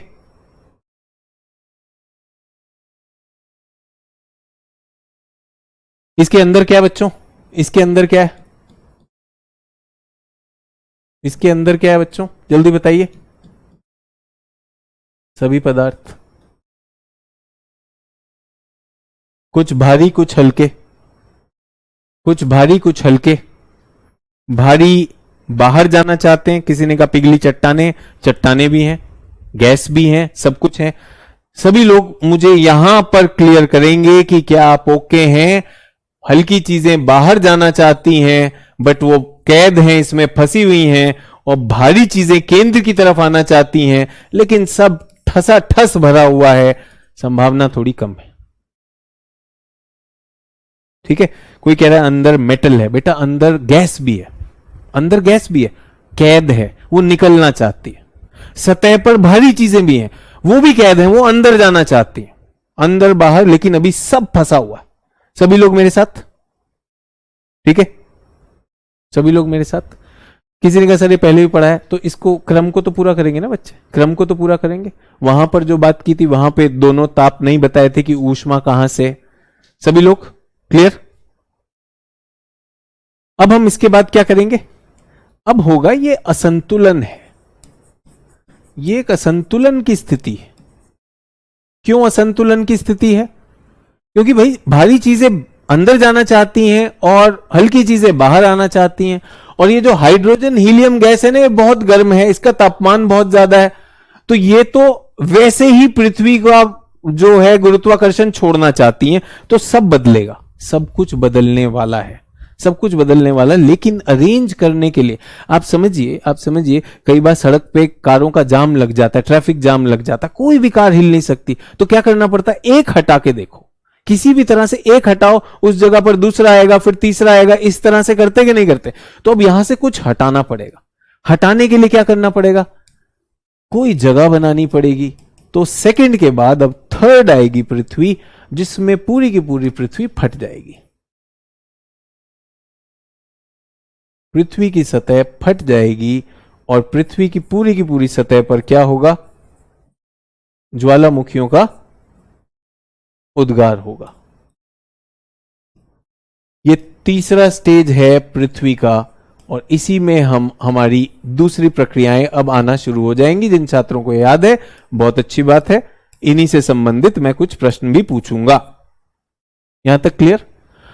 तो जैसे ही थोड़ा सा मौका मिला, हल्की चीजों ने कहा हम तो चले, बहुत बहुत धन्यवाद, हम निकलना चाहते थे, आपने हमें जगह दे दी, अब हम बाहर। ये क्या है, ज्वालामुखी, पृथ्वी पर ज्वालामुखी का दौर। ज्वालामुखी क्यों आए? क्योंकि अंदर जो है बहुत असंतुलन था, हल्की चीजें दबाव दे रही थी, और सबसे ज्यादा दबाव देने वाली जो है, जिससे स्टीम इंजन आपने सुना होगा, स्टीम, वाटर वेपर, जलवाष्प, बहुत सारा जलवाष्प अंदर फंसा हुआ था, जलवाष्प बाहर निकलना चाहता था, कार्बन डाइऑक्साइड बाहर निकलना चाहती थी, अमोनिया बाहर निकलना चाहती थी, मीथेन बाहर निकलना चाहती थी, और भी हमने जो गैसें, अगर हाइड्रोजन फंसा था तो वो भी निकलना चाहता था, लेकिन जलवाष्प ज्यादा मात्रा में था। सभी लोग को समझ में आया? ठीक है। किसी ने सवाल पूछा था क्लास में अभी थोड़ी देर पहले, सर पृथ्वी का कंपन क्यों होता है, पृथ्वी में कंपन क्यों होता है, भूकंप क्यों आते हैं, ज्वालामुखी क्यों आते हैं? क्या उत्तर है? पृथ्वी पर भूकंप और ज्वालामुखी का कारण क्या है?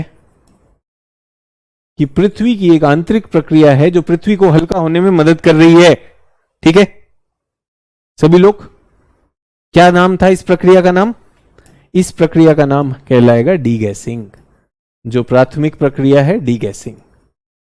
हल्की चीजें बाहर आ रही हैं, तो आपने कुछ खा लिया और वो खाना खराब था और अब पेट में गुड़गुड़ हो रही है। जहां भी ओपनिंग होगी गैस निकलेगी। डीगैसिंग पृथ्वी की है। सर ये हो चुका है या हो रहा है? हो रहा है। क्या बात करें सर, कब खत्म होगा? सर इसका बर्थडे बता दीजिए। कुछ लोग ऐसा मैसेज भी करते रहते हैं, सर आपका बर्थडे कब है, वो खाली जो बैठे हुए। तो ये आज भी हो रहा है। आज भी पृथ्वी के अंदर से जब आप सुनते हैं कि ज्वालामुखी का उद्गार हुआ, बहुत सी चीजें आज भी हुआ है। सर ये बहुत लंबा टाइम नहीं ले रहा, यूं समझ लो इनके पास कायम चूरन नहीं है, नहीं तो डाल दो अंदर कायम चूरन, जल्दी निकल आएगा। क्यों? कुछ लोग कायम चूरन खाते हो, कुछ लोग इसबगोल खाते हो, कुछ लोग दवाई गोली कुछ तो खाते हो, मामला फंसा हुआ है। ठीक है। अच्छा, भारी चीजें क्या चाहती हैं? भारी चीजें केंद्र में आना चाहती हैं। भारी चीजें केंद्र में आना चाहती हैं। केंद्र में भारी चीजें आ जाएंगी तो केंद्र क्या हो जाएगा? केंद्र गर्म तो पहले ही था, गर्म के साथ अधिक घनत्व वाला हो जाएगा, क्योंकि अधिक घनत्व वाली चीजें केंद्र में आना चाहती हैं। आती हैं कि नहीं? इससे क्या हो रहा है? चीजें अंदर जा रही। इस प्रक्रिया को क्या कहते हैं? दूसरी प्रक्रिया क्या है? घनीभूतीकरण नहीं, विभेदन। अभी हमने कहा था विभेदन। और किसके आधार पर यह विभेदन हो रहा है बच्चों? घनत्व के आधार पर। तो घनत्व विभेदन, डेंसिटी डिफरेंशिएशन। सभी लोग मेरे साथ?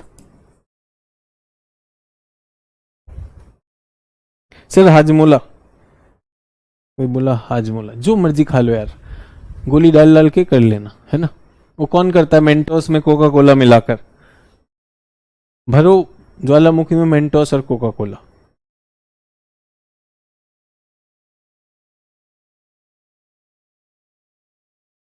सर बहिर्जात और अंतर्जात प्रक्रिया क्या होती? बेटा ये तो समझ लो, मतलब इतना मुश्किल है कि बहिर्जात अंतर्जात, बहिर्जात और अंतर्जात क्या इन्हीं शब्दों में नहीं है? क्या इन्हीं शब्दों में नहीं है?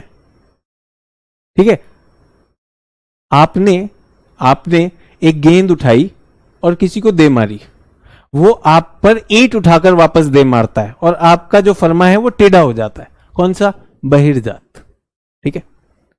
उसके बाद आपने रात में दूध रखा था खुले में, गर्मी में, वो रात में फट गया, सड़ गया, आपने सुबह सुबह उसे पी लिया, पता नहीं क्या सोच के पी लिया। अब वो पेट के अंदर जाकर सब कुछ कर रहा है, वो आंतरजात कर रहा है। सर आंतरजात बहिर्जात बता दीजिए। अबे इंटरनल एक्सटर्नल अंग्रेजी या हिंदी एक ही बात है। एक बात बताइए, किसी देश को बाहरी आक्रमण से अस्थायी रूप से मुश्किलों में डाला जाए, जिस तरह से यूक्रेन है, बहिर्जात हो गया। ठीक है। लेकिन किसी देश में आंतरिक समस्याओं की वजह से लोग कहते हैं कि हमें ये देश तोड़ना है, छोड़ना है, जो सूडान में हो गया था, वो आंतरजात हो गए। इसमें क्या बड़ी बात है मुझे बताइए। तो ऐसे क्लास रोक कर अगर हम ऐसी बात करने लगेंगे तो गड़बड़ हो जाएगी। तो अभी क्या चल रहा है बच्चों? ये आंतरजात चल रहे हैं, बहिर्जात चल रहे हैं? ये जो प्रक्रिया जो आपको बताई, इंटरनल चल रहा है। ये सब कुछ पृथ्वी के अंदर चल रहा है। ठीक है। पंकज कह रहे सर मून अर्थ जैसा क्यों नहीं? वो अर्थ का ही तो हिस्सा है। पंकज क्या आप अपने परिवार के सदस्यों में सारे के सारे परिवार के सदस्य हूबहू सेम है तो भाई अजूबा है। तो पृथ्वी के एक छोटे से अंश से निकला और पृथ्वी के चारों तरफ घूम रहा है, और क्या लीजिएगा? बोला सर सेम क्यों नहीं है? ऐसी मजाक कर दी यार। आप खुद बताइए, आपके परिवार में क्या सारे जितने भी वो हैं सभी सेम दिखते हैं? सभी सेम सोच रखते हैं? ऐसा सवाल तो आप पूछ लेते हैं, थोड़ा तो उस पर बुद्धि चलाइए। तो सेम क्यों नहीं सर? उसी का तो निकला है सर। ऐसा है? क्या बात कर दिया। उसी से निकले कण निकले, लेकिन वो अपनी दूरी पर थे, उनका आकार, उनका द्रव्यमान अलग है, उनका अकॉर्डिंगली गुरुत्वाकर्षण अलग है। इसीलिए हम कहते हैं कि अगर भूगोल में आपको प्रश्नों के उत्तर सही करने हैं तो थोड़ी समझ वहां भी होनी चाहिए, जो थोड़ा बहुत विज्ञान है। होना चाहिए कि नहीं होना चाहिए? तो ये वाली बात कर रहे हैं। ठीक है, चलिए यहां तक आ गए हम पृथ्वी के अंदर की। अब ये जो 3 प्रक्रियाएं थी, मूलभूत प्रक्रियाएं, संसर्जन, डीगैसिंग या गैसों का उत्सर्जन, और घनीभूतीकरण जिसमें कि विभेदन हो रहा है, ये क्लियर हो गए? सबको क्लियर हो गए? ठीक है, यहां तक आ गए। अच्छा, अब मुझे बताइए, ये गैसें निकल तो आई हैं, ये गैस तो निकल आई है ना, लेकिन क्या ये गैस पृथ्वी को छोड़ सकती हैं? पृथ्वी तो बड़ा ग्रह है, तो वो अपने गुरुत्वाकर्षण से कार्बन डाइऑक्साइड को कहता है भाई निकल तो आए, लेकिन रहना इधर ही, बाहर नहीं जा सकते अंतरिक्ष में। तो बच्चों क्या बन गया? वायुमंडल। तो प्रश्न आता है, ध्यान दीजिएगा कि पृथ्वी का वायुमंडल का निर्माण की प्रक्रिया कौन सी प्रक्रिया है? कनेक्शन मिल गया। पृथ्वी के वायुमंडल के निर्माण की प्रक्रिया, पृथ्वी के अंदर का विभेदन, उससे आई गैसें और गैसों का डीगैसिंग। समझ में? ठीक है। अब ये जलवाष्प है।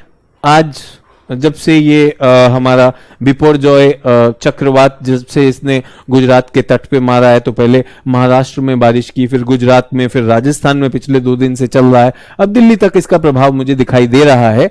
तो बना तो ये अपने पास तो जल नहीं लाया था, जलवाष्प लाया था। लेकिन जलवाष्प से क्या बन जाते हैं? जलवाष्प के संघनन से क्या बनता बच्चों? मेघ बनते हैं। तो पृथ्वी पर क्या बन गए? बादल बन गए। और बादलों से क्या हुई? वर्षा हुई। वर्षा से पानी भर गया पृथ्वी पर। तो पृथ्वी ने कहा, सुनो भाई पानी, तुम भी हमारे गुरुत्वाकर्षण में हो, पानी तो बन गए तुम, लेकिन रहोगे तुम हमारी सतह से ही चिपक कर। अगर तुमको कहीं पे जाना है तो हम थोड़ा सा अलाउ कर देते हैं, वायुमंडल तक विचरण कराया करो, वहां घुमाया करो, कोई दिक्कत नहीं है, लेकिन पानी को आना वापस ही है, क्योंकि गुरुत्व हमारा है।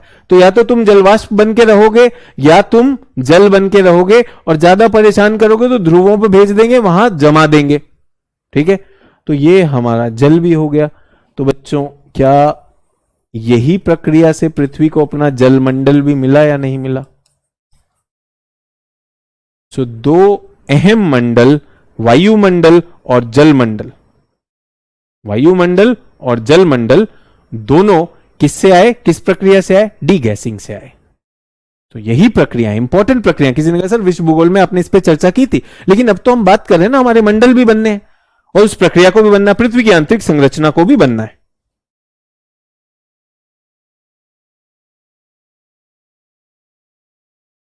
सर पृथ्वी पर धूलकण से मिलकर सभी ग्रह पहले से ही बने थे या ग्रह बाद में बने? बेटा पृथ्वी जब धूलकण से मिल रहे हैं तो सबके अपना अपना चल रहा है, सबकी प्रक्रिया चल रही है। तो ऐसा तो नहीं था किसी का 1 तारीख पे, हाँ भाई तेरा हो गया, हाँ ये बिल्डिंग बन गई, चल दूसरे मोहल्ले की शुरू करते हैं। सबने अपना अपना समय लिया। अब ये सवाल आप ऐसा पूछते हैं कि जिसका एक सटीक उत्तर होना मुश्किल है। सर पहले पृथ्वी बनी, क्यों? क्योंकि फिर पृथ्वी बननी थी, फिर वो आदि पुरुष वालों ने फिल्म बनानी थी, फिल्म के नाम पे उपहास करना था, इसलिए बाकी सब रोके हुए हैं। भाई सब बन रहे हैं ना, सब अपनी अपनी प्रक्रिया बन रही। आप लोग अपना जीवन जी रहे हैं, पृथ्वी लोक पर बहुत सारे व्यक्ति अपना जीवन जी रहे हैं, आपके जीवन से अलग भी जी रहे हैं कि नहीं जी रहे हैं? इतना स्वार्थी कैसे हो रहे हैं? आपको सवाल कैसे आता है? सर पृथ्वी पहले बनी या वो ग्रह बाद में बने थे? अच्छा पहले बन जाएगी तो फिर क्या होगा? और आप सोचो हम कितना मतलब ऐसा सवाल पूछ रहे हैं, हमारी औकात क्या है? हम तो अभी 5 अरब साल पहले बने, ब्रह्मांड तो हमसे बहुत पहले बन गया, हमसे पहले बहुत सारे ग्रह, बहुत सारे तारे बन के नष्ट हो गए, हम तो उनका कच्चा माल यूज कर रहे हैं। कच्चे माल से मुझे याद आया कि यूके के लोगों ने कहा कि हम जो है रिसाइकल्ड वाटर नहीं लेंगे, पुनर्चक्रित पानी नहीं पिएंगे, हम तो वही पानी पिएंगे जो है झरनों में आता है, बर्फ के पिघलने से आता है, हम रिसाइकल्ड वाटर नहीं पिएंगे। यूके के लोगों ने कहा विश्व में पानी का संकट हो रहा है। कोई यूके के लोगों को बताए कि भाई वो जो पानी आज आप पी रहे हैं ना, आज से 60 मिलियन साल पहले, 60 मिलियन साल पहले डायनासोर निकाल के गया था, पसीने में निकाला, किस में निकाला पता नहीं, रिसाइकल नहीं पिएंगे। कहां से आ रहा है? ये ग्रह पे रिसाइकल ही हो रहा है। पिछले 4.5 अरब साल से पृथ्वी जब बनी है तो पहले तो मामला फंसा हुआ था, ये पानी अंदर गर्भ में फंसा हुआ था। एक बार से जब से निकला है भाई, डीगैसिंग जब से हो गई, ये कब हुई? लगभग पहले 800 मिलियन साल पहले तो पृथ्वी का, उसको हम काल को कहते हैं हार्डियन काल, क्योंकि वो आग था। लेकिन उसके बाद पृथ्वी बननी हुई है, तो लगभग 1 अरब साल पृथ्वी की उत्पत्ति है, 3.5 अरब साल से तो भाई यही पानी है। बोला रिसाइकल्ड नहीं पीऊंगा, कहां से लाएगा तू? है कि नहीं? किस का पानी पी रहा है? उसको सारे रंग शरबतों के मिले हुए हैं और यूके वाला कह रहा फ्रेश पीऊंगा। तो इसीलिए मैं कहना चाह रहा हूं कि ये सारी की सारी जो प्रश्न आते हैं ना, सर हम पहले बने कि जुपिटर, उससे कुछ फर्क पड़ेगा? सारी भौतिक प्रक्रियाएं एक साथ चल रही थी, बड़ा ग्रह है और हम तो कह रहे हैं कई तो टकरा के नष्ट भी हो गए। ठीक है, चलिए कोई बात नहीं, यहां तक क्लियर? सभी लोग को ये प्रोसेस आ गया। अब हम अंदर जाने की कोशिश करते हैं। तो क्या हम ये कह सकते हैं कि इस कारण से इस प्रक्रिया से पृथ्वी के अंदर एक स्तरीय संरचना हो गई, स्तरीय, लेयर्ड आंतरिक संरचना, है ना? कह सकते हैं कारण समझ में आ गया। कारण क्या है? कारण क्या था? विभेदन। किस चीज का विभेदन? घनत्व विभेदन। लिख सकते हैं अपने, अगर प्रश्न में आया तो, घनत्व विभेदन के कारण पृथ्वी की आंतरिक संरचना क्या हो गई? ये बन गई लेयर्ड। 3 स्तर हैं। तो कई छात्र ने पिज्जा खाया होगा, ठीक है? तो पिज्जा ऐसे दिखाई देता है। एक पिज्जा की मैंने स्लाइस ले ली है, ऐसा, ठीक है? अभी हमारे एक मित्र बैठे हैं, सर मानचित्र से बताइए, अच्छा समझ आएगा बच्चों को। आपके सुझाव के लिए धन्यवाद। तो अब हम मानचित्र देख लें। ये पृथ्वी है, पृथ्वी के अंदर स्तर लग गए, 1 layer, 2 layer, 3 layer, 4 layer, 5 layer. केंद्र में क्या है? चौको लावा। नहीं, चौको लावा नहीं है, असली माल यहां निकला, ठीक है? इसे खोल के दिखा दिया। और चित्र, ऐसे वाला चित्र चलेगा, ऐसा वाला चित्र, ये लेयर है। अब मेरा काम है इनको समझाना। समझा दूं? क्या मेरे पास अलाउड है? Crust mantle core. सर क्या पृथ्वी पर पानी ज्यादा या कम हो सकता है? जितना पानी पहले था उतना ही। परवेश चिंता में भाई, पानी मामला खत्म हो रहा है। देखिए, जो भी पृथ्वी के गुरुत्वाकर्षण के बल में आ गया, वो पानी वहीं पर है, ठीक है? वो जा नहीं रहा है। पृथ्वी अपना पानी लूज तो नहीं कर रही। बट हाँ, एक जरूर मैं आपको बताना चाहता हूं, जब आकाश से आकाशीय पिंड अगर पृथ्वी के वायुमंडल में आते हैं और उनकी संरचना में H2O वाष्प है, तो वो भी हमारे लिए एडिशन हो जाता है। समझ में आया? तो आपकी जो चिंता है कि सर क्या पृथ्वी अपना पानी छोड़ देगी, जब तक पृथ्वी के पास अपना गुरुत्वाकर्षण बल है, जो कि उसके आकार के हिसाब से है, जितना उसने रोक लिया, जो नहीं रोक सकते थे वो गया। तो बाहर से थोड़ा बहुत एडिशन हो सकता है, ठीक है? सभी लोग क्लियर? एक दुखी है कि सर हिंदी में पीडीएफ लाइए सर, तभी कुछ होगा। भाई ये पीडीएफ हिंदी में ही है, इसका नाम क्या है वो मैं हाथ से बना रहा हूं। वो तो हमारे मित्र ने कहा सर मानचित्र से पढ़ाइए, मैं तो हिंदी में ही बता रहा हूं। सर ऊंट बादल से आए हुए उल्का बहुत जगह से आते हैं, ठीक है? सभी लोग यहां तक? तो श्रीमान सुवेस, एडवर्ड सुवेस नाम के व्यक्ति ने एक संकल्पना दी कि पृथ्वी के अंदर 3 स्तर हैं। जो ऊपरी स्तर है इसको क्रस्ट कहा गया। आप सभी लोग इसके बारे में जानते हैं, क्रस्ट कहा गया। इसको परपटी भी कहते हैं। उसके बाद ये, बल्कि और नीचे ले जाना चाहूंगा क्योंकि बहुत बड़ा आयतन इसी के पास है, ये मेंटल है।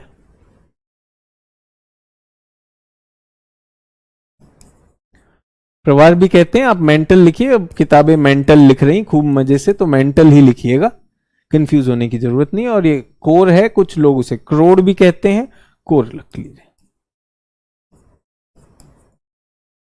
ठीक है? यहां तक क्लियर? सर डीगैसिंग से पानी बन रही है क्या अभी भी? तो किसी छात्र का प्रश्न है कि डीगैसिंग से पानी बन रहा है अभी भी, तो ध्यान दीजिए, सभी छात्र ध्यान दीजिए। क्या पृथ्वी की डीगैसिंग खत्म हो चुकी है? नहीं हुई है। तो यानी पृथ्वी से कुछ गैसें अभी भी अंदर गहरी दबी हुई हैं। जब वो पहली बार बाहर आएंगी और मान लीजिए जलवाष्प आएगा, तो क्या वो जल नहीं बनाएगा? सारी भौतिक प्रक्रियाएं तो लागू रहेंगी ना। तो ये सोचना कि ये नहीं आएंगे, ऐसा नहीं होगा, ठीक है? क्लियर है सभी? सर अगर जमीन के अंदर जाने पर ताप बढ़ता है तो चापाकल से ठंडा पानी क्यों निकलता है? देखो यार, कितना अंदर जाओगे? अभी हमने माइनिंग करी है, हमने कितनी माइनिंग करी है? तो पहली बात तो पृथ्वी के अंदर की जब हम बात करते हैं, तो पृथ्वी का अगर हम यहां से रेडियस देखते हैं 6370 किलोमीटर, 6371 किलोमीटर है, 6400 ले लीजिए, याद करने में सहज रहेगा, ठीक है? अब तुम कह रहे हो सर अंदर से निकल रहा, चापाकल में निकल रहा ठंडा पानी, इतना छेद किए हो क्या? चेक करवा के आ जाओ कितना फीट गहरा छेद किया, कह रहा ठंडा पानी निकला है। यहीं तक इसी पे तो छेद कर पाते हैं। किस पर? ऊपरी सतह पर। और मैं आपको यह भी बता दूं कि जो हमारे सागर भी हैं, ये भी बना रहे हैं आप, जो हमारे सागर भी हैं उनके नीचे भी तो सतह होगी ना, वो परपटी है। सभी लोग क्लियर है? तो आपने कितना बड़ा वो देख लिया कुआं। कोई कह रहा है कुएं में ठंडा पानी क्यों निकलता? भाई कुआं यहां है, ये रहा कुआं, जरा सा एक बिंदु है, ठीक है। सबसे गहरा आपका एनसीईआरटी में लिखा है, कितना गहरा खोदा है, कितनी गहरी खुदाई की है, कितनी गहरी खुदाई की। हमने देखा कि जैसे जैसे हम नीचे जाते जाते तापमान बढ़ता जाता है ना? तापमान बढ़ता है कि नहीं? हर 32 मीटर पर 1 डिग्री सेल्सियस तापमान बढ़ जाता है। तो हमने ये देखा कि भाई एनसीईआरटी बताती है कि अगर आपको ये याद हो,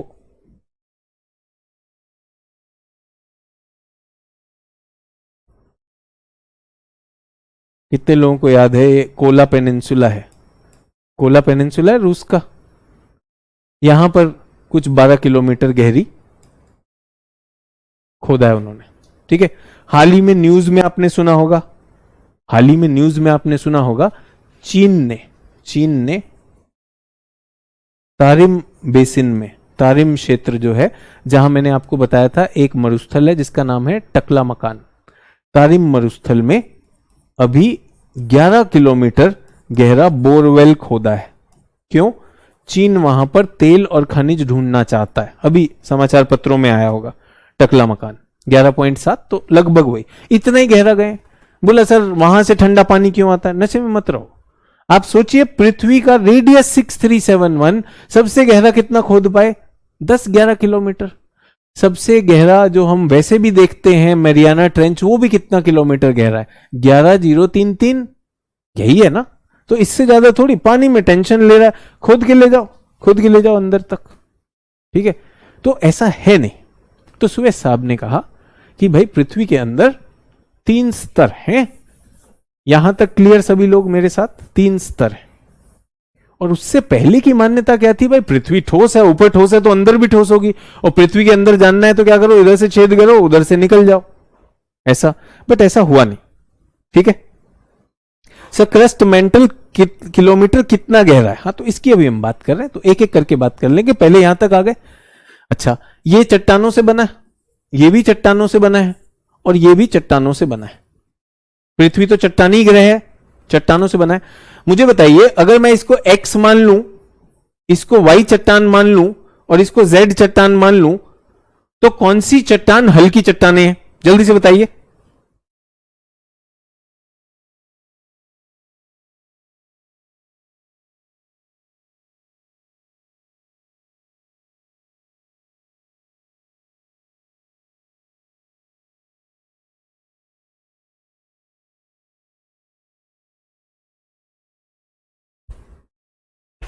एक्स हल्की होगी, सिलिका एल्यूमिनियम, रेत हल्की होती है। मेंटल किससे बना? Silica magnesium. और कोर किससे बना? निकल और आयरन। ये लिख लिया, ये तो हमने स्कूलों में भी पढ़ा था। कारण क्या है? कारण क्या है, जल्दी से बताइए।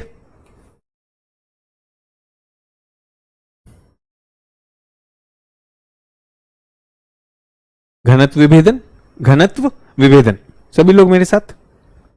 अच्छा, यहां पर आ गया 2885, 2885 किलोमीटर तक कौन सा जा रहा है? मेंटल। तो किसी ने कहा सर गहराई बताइए। 2885, कुछ लोग 2890 भी लिखते हैं, कोई दिक्कत नहीं है। और यहां पर जो ये है, ये यहां पर कम लग रहा है मुझे, और यहां पर ज्यादा लग रहा है, और ये स्केल पे नहीं है, ठीक है। तो ये 10 से 30 किलोमीटर तक होता है। मिल गया कितनी गहराई है? क्लियर? अब ये याद करने, बिल्कुल याद करने। तो कौन सी चट्टाने बच्चों? हल्की चट्टाने, मध्यम चट्टाने, भारी चट्टाने। क्या ये खत्म हो चुका है विभेदन? नहीं, आगे भी होगा, चलता ही रहेगा। सभी लोग मेरे साथ? अब मेरा सबसे अनुरोध है कि ये पता कैसे चला कि अंदर लेयर हैं, कहां तक हैं? तो ये सुएज साहब को इसका श्रेय नहीं जाता। पृथ्वी की आंतरिक संरचना के बारे में हमें कैसे पता चला? भूकंपीय तरंग अध्ययन से। सुरेश साहब तो बस इतना करके चले गए, लेकिन यहां पर क्या है, कैसे है वो उसमें एनसीईआरटी में 0 से 100 है मेंटल नहीं, ऐसा तो नहीं है 0 से 100, 0 से 100 नहीं है, ये 10 हो जाएगा, ये 30 और 40 हो जाएगा, कुछ इस तरह का सीस्मिक वेव। तो मेरा आप सबसे अनुरोध है कि वो मैं कल कराऊंगा, बाकी मैं इस पे बात करना चाहता हूं कि क्या आप, ये एनसीईआरटी है, जिन लोगों ने शुरू नहीं की, 11वीं की पार्ट 1 ये है, ये उसका नाम है fundamental of physical geography, fundamental of physical geography part 1। उसमें ये वाला पार्ट देख कर आएंगे, इसको समझना होगा, इस पे प्रश्न आते हैं, एस तरंग क्या होती, पी तरंग क्या होती है, उसका छाया क्षेत्र क्या होता है और इससे किस प्रकार पता चला। तो ये सारी चीज मैं क्लास में जरूर बताऊंगा, मैं चाहता हूं कि एक बार जरूर देख लें, ठीक है। प्रत्यक्ष स्रोत अप्रत्यक्ष स्रोत बहुत अच्छी बात है, तो हम उस पर बात नहीं कर रहे। चट्टाने जिन्होंने कभी नहीं देखी, तो ये रॉक्स हैं, रॉक में मिनरल है, ये ग्रेनाइट का रॉक है, ग्रेनाइट का रॉक हल्का रॉक होता है, इसके अंदर ये जो धब्बे आप देख रहे हैं ये छोटे छोटे मिनरल हैं, जनरली क्वार्ट्स और फेल्सपर ही होता है, इसमें भी सैंडस्टोन है, इसमें भी देखिए फेल्सपर, फेल्सपर किससे बनता है, सिलिका और ऑक्सीजन से बनता है। ये इसलिए नहीं, कुछ छात्र बोलेंगे सर ये अंग्रेजी में लिखा है, बेटा अंग्रेजी और हिंदी दोनों में लिखा है, ये तो सिर्फ चित्र के लिए। कोयला भी तो एक रॉक है, कोयला भी एक रॉक है, कोयला कार्बन से बना है, ये ग्रेनाइट है, ये सैंडस्टोन है, ये चूना पत्थर है, चूना पत्थर ऐसा दिखाई देता है, चूना से दिखाई दे रहा है, तो आपको बताना चाहता हूं इससे होता है, ठीक है। सर एनसीईआरटी की भाषा बहुत कठिन है, इसीलिए हम अपनी सामान्य भाषा में दें। सर एनसीईआरटी में 0 से 100 किलोमीटर दिया है, बेटा एनसीईआरटी में 0 से 100 किलोमीटर क्या दिया है, इसमें कंफ्यूज मत होइए बच्चों। एनसीईआरटी लिथोस्फीयर की बात करता है, जब हम लिथोस्फीयर स्थल मंडल 0 से 100 है, स्थल मंडल केवल परपटी नहीं है ना बच्चे, स्थल मंडल केवल परपटी नहीं है और भी है, ठीक है। तो इसलिए आपको एनसीईआरटी में आपने पढ़ा है, सही पढ़ा है, लेकिन आप कंफ्यूज हुए हैं उसमें, तो 100 क्या है वो बता देता हूं। सर डी गैसिंग बुध और मंगल पर हुआ होगा, फिर उसका एटमॉस्फेयर क्यों नहीं है?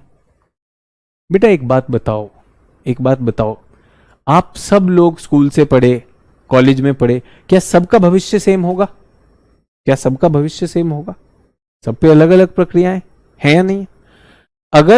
अगर हम बात करते कि मंगल पर, किसी ने कहा सर मंगल पर भी तो विभेदन हुआ होगा, मंगल पर भी तो डीगैसिंग हुआ होगा, आप बिल्कुल सही सोच रहे हैं, आप बिल्कुल सही सोच रहे हैं सर, लेकिन उसका वायुमंडल नहीं है। भाई मंगल का आकार अलग है, सूर्य से दूरी अलग है, उसकी घटनाएं अलग होंगी। तो जो बात आप सोच रहे हैं आधी तो सही सोच रहे हैं, लेकिन जबरदस्ती यही कि पृथ्वी जैसा ही हो, फिर वो वही वाली बात आती है कि जो पृथ्वी से निकला वैसा। तो आपको बता दूं कि हमारे मंगल ग्रह के पास अपना वायुमंडल था, उसको सुरक्षा मिल रही थी, किससे मिल रही थी? उसके चुंबकीय क्षेत्र से, लेकिन उसका चुंबकीय क्षेत्र समाप्त हो गया। अब सवाल आएगा क्यों समाप्त हो गया, तो उसके लिए आगे पहले भूचुंबकत्व समझे तब वो आएगा, तो हर एक का अलग है। वीनस ग्रह, शुक्र ग्रह में चुंबकत्व नहीं है, लेकिन फिर भी उसमें वायुमंडल है, क्यों? क्योंकि उसका डीगैसिंग अभी भी बहुत तेजी से चल रहा है, जो गैस आती है वो लूज भी हो जाती है। तो सबके अलग अलग है। अब हम पूरे के पूरे ब्रह्मांड में जितने भी ग्रह हैं, जितने भी तारे हैं, सब पे थीसिस लिख लें, फिर यूपीएससी थोड़ी करना है, फिर हम थीसिस ही लिख लें, समझ में आया? तो ऐसा नहीं करें कि एक हुआ तो सर क्रस्ट 0 से 100 नहीं है बच्चे, क्रस्ट नहीं है 0 से 100, परपटी जो है वो छोटी और मोटी यहां पर है, 10 से 30 35 पहाड़ों के नीचे या जो ऊंचे क्षेत्र होते हैं उनमें आइसोस्टेसी की वजह से थोड़ी ज्यादा हो जाती है। बट मैं आपको बताना चाहता हूं जो 100 लिखते हैं वो क्या है, वो भी इसके बाद आएगा, वो लिथोस्फीयर, ठीक है। सभी लोग मेरे साथ यहां तक क्लियर हो गया? ये किसने बताया? सुरेश साहब ने बताया। अब हम इसका डिटेल में जाने वाले। अब मुझे बताइए कि यहां पर एक्स वाई वाई जेड, तो ये जो सीमा है यहां पर चट्टानों की प्रकृति बदलेगी या नहीं बदलेगी? चट्टानों की प्रकृति बदलेगी। तो इस सीमा को भूगर्भ शास्त्रियों ने पढ़ा और इस सीमा को आकलन भी किया कहां पर है, तो इस सीमा को श्रीमान मोहो ने किया था, तो इसको कहा जाता है मोहो डिसकंटिन्यूटी, मोहो असंबद्धता। ठीक है, तो यहां पर क्या हो रहे हैं कि चट्टानें बदल रही हैं, और यहां पर क्या था, श्रीमान गुटनबर्ग ने पढ़ी थी, तो इसको बोलते हैं गुटनबर्ग। तो पहले तो इतना ले लीजिए, उसके बाद मुझे पता है कि कुछ बच्चों को बाकी भी पता है कि सर इन दोनों के बीच में रेपेटिटी है, यहां पर लीमन है, वहां पे कॉनराड है, पर पहला इतना आना चाहिए। सभी लोग यहां तक असंबद्धता रेखा देख ली आपने। अंग्रेजी में डिसकंटिन्यूटी कहते हैं, हिंदी में असंबद्धता। तो क्या हो रहा है कि यहां पर चट्टानें बदल रही, यहां तक क्लियर, डेंसिटी डिफरेंशिएशन तक क्लियर, चट्टानें तक क्लियर, यहां तक क्लियर, आंतरिक संरचना कैसे पता चला उस पर भी बात करेंगे, पर पहले हमें इतना समझना है।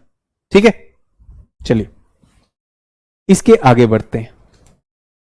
अब हमने और ज्यादा पढ़ा, जब हमने और भी ज्यादा पढ़ा तो हमने पाया कि ये जो परपटी है इसके भी प्रकार हो सकते हैं। अब पहला तो सुएज तक, जो सुएज वाला काम है वो आप समझ लीजिए राज्य स्तरीय परीक्षा में सुएज पे हो जाएगा, लेकिन जब हम यूपीएससी के लिए जाते हैं या कुछ लोग जो है जेआरएफ भी लिख रहे हैं, तो उनसे अपेक्षा की जाती है कि भूगोल और भी गहरा समझें।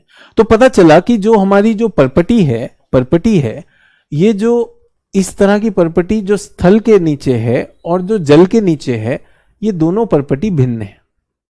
इनकी जो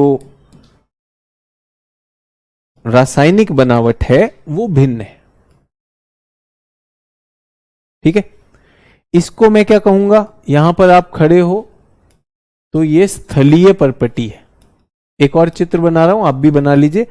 और ये कौन सी है, ये सागरीय, स्थलीय और सागरीय। यहां तक क्लियर। सागरीय जो है ये अधिक घनत्व वाली है, अधिक घनत्व वाली है। मूलतः इसमें सिलिका तो है ही है, एल्यूमिनियम थोड़ा इसका कम हो गया है, एल्यूमिनियम की जगह मैग्नीशियम बढ़ गया।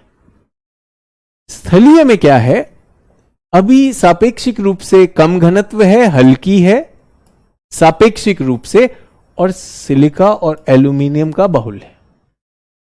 ये समझ में आया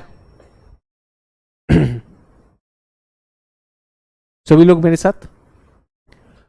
उसके बाद यहां से कुछ हिस्सा मेंटल का, वो भी ऐसा ही लगता है। कैसा लगता है वो बताना चाहता हूं। भौतिक रूप से ये जो परपटी है, परपटी ठोस होती है, ठोस चट्टानें होती हैं। तो मेंटल का कुछ हिस्सा ठोस है, कुछ हिस्सा ठोस है, तो इसको क्या कहा हमने,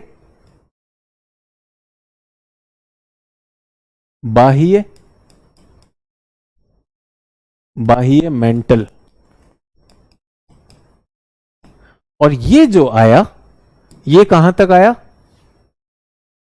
ये है अप टू 100 किलोमीटर गहराई तक। तो जो छात्र कह रहे हैं कि हमें सर एनसीईआरटी में लिखा है 0 से 100 किलोमीटर तक परपटी है, तो परपटी नहीं है। 0 से 100 किलोमीटर तक परपटी नहीं है। 0 से 100 किलोमीटर तक का जो क्षेत्र है इसको कहा जाता है स्थल मंडल। स्थल मंडल में क्या है, परपटी प्लस बाह्य मेंटल। ये पृथ्वी का ठोस भंगुर चट्टानी परत है। ठीक है, क्लियर।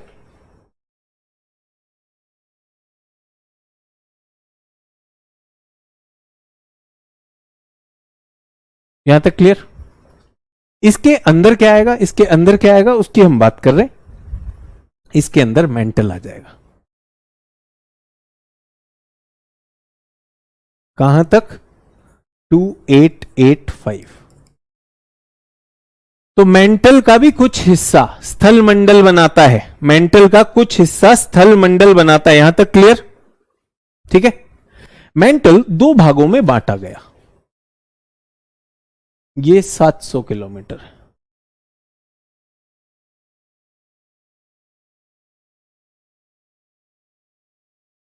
ये 700 किलोमीटर, इसको कहा गया इनर मेंटल,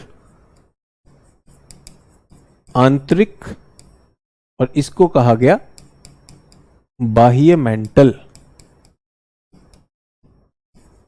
बना रहे हैं सभी लोग? आंतरिक और बाह्य मेंटल, आंतरिक और बाह्य मेंटल। अब बाह्य मेंटल की बात कर रहा हूं। बाह्य मेंटल में ऊपर का हिस्सा बाह्य मेंटल कहलाता है।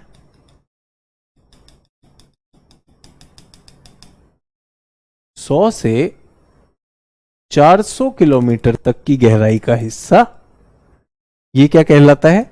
एस्थेनोस्फीयर। एस्थेनोस्फीयर सर हिंदी में लिखिए तो हिंदी में इसे हम दुर्बलता मंडल कहते हैं।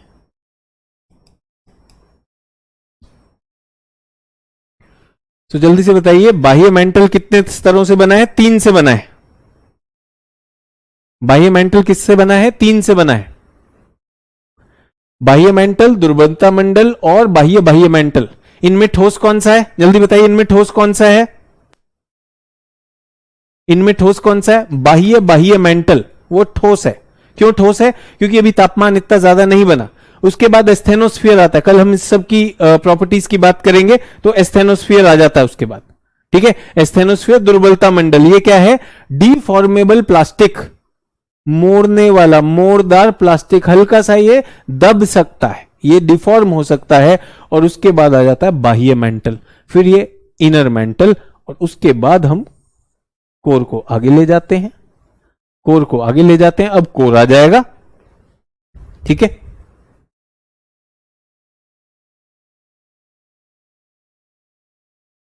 ये क्या कहलाएगा?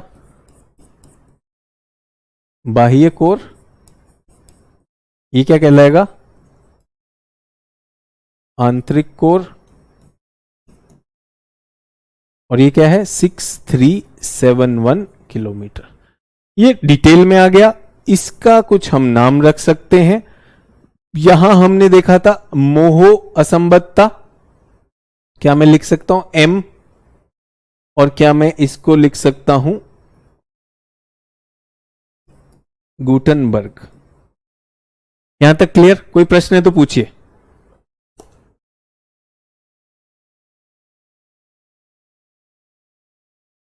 जल्दी से इसको पूरा करिए, कोई प्रश्न है तो पूछ लीजिए।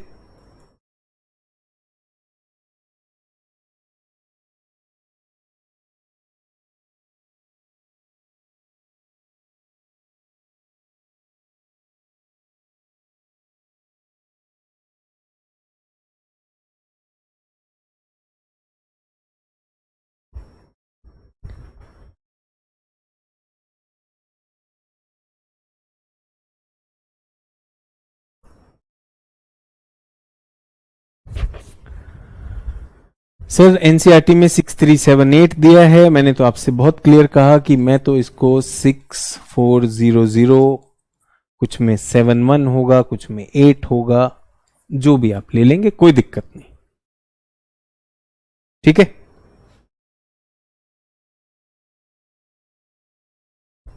जिसने भी ये डायग्राम बनाया, ये डायग्राम पर हम इनके हिस्सों की चर्चा अगली क्लास में करते जाएंगे। सभी लोग मेरे साथ? इस पर कोई प्रश्न है तो पूछिए। अब एक और छोटा सा विषय, इस पर हम बाकी आंतरिक संरचना पर कंटिन्यू करेंगे। ये जो चित्र मैंने आपको बताया है ये इससे जुड़ा हुआ है। इस पर हम कल फिर बात करेंगे, क्रस्ट में क्या प्रक्रियाएं चल रही हैं, कोर में क्या चल रहा है। लेकिन कुछ छात्रों के डाउट्स जो थे उसको देखकर मुझे लगा कि बहुत से लोगों को ये समझ नहीं आया है। अभी भी किसी ने पूछा था, तो पृथ्वी की आंतरिक संरचना को रोककर कुछ प्रश्न आकार और चाल पे पूछना चाहता हूं। ये सभी लोगों ने बेसिक किया होगा, तो बेसिक में मैं पूछना चाहता हूं, पृथ्वी का आकार क्या है? पृथ्वी का आकार क्या है? बेसिक किया होगा, बेसिक में पूछना चाहता हूं पृथ्वी का आकार क्या है? गोलाकार है, कुछ और है? पृथ्वी का आकार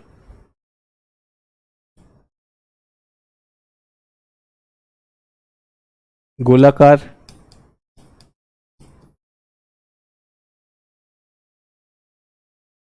चपटा, दीर्घ, वृत्ताकार और अंग्रेजी में कहते हैं ऑबलेट, स्फेरॉइड और जियोइड। ये सब शब्द पढ़े हैं, ये बेसिक था इसलिए मैंने ये इंक्लूड कर लिया। जियोइड। सो पृथ्वी का आकार गोलाकार नहीं है, ये हमने पहले भी बात की थी। पहले हमने पूछा प्रश्न कि गोल क्यों हो जाता है। अपनी जो है हमने देखा था कि पृष्ठ तनाव या सरफेस टेंशन को मिनिमाइज करने के लिए कोई भी पिंड, प्रारंभ में पृथ्वी पिघली हुई थी तो वो स्फेरिकल हो गया, लेकिन क्योंकि पृथ्वी घूम रही है, अब केंद्रीय बल के कारण इसके केंद्र में बल जा गया और ऊपर से चपटा हो गया। सभी लोग क्लियर हैं उस पे?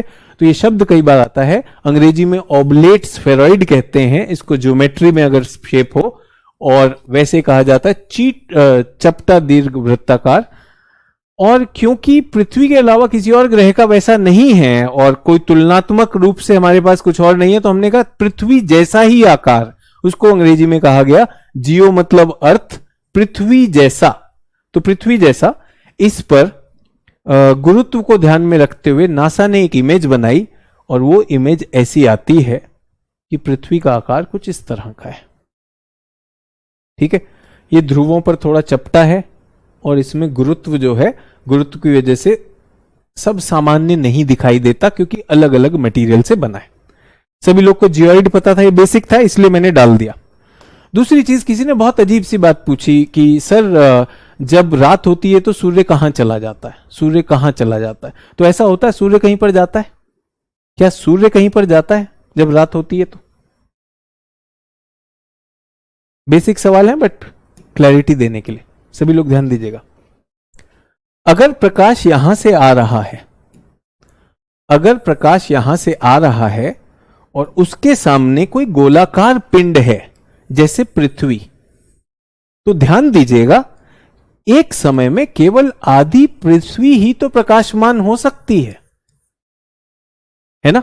इसको कहा जाता है स्फीयर ऑफ इल्यूमिनेशन।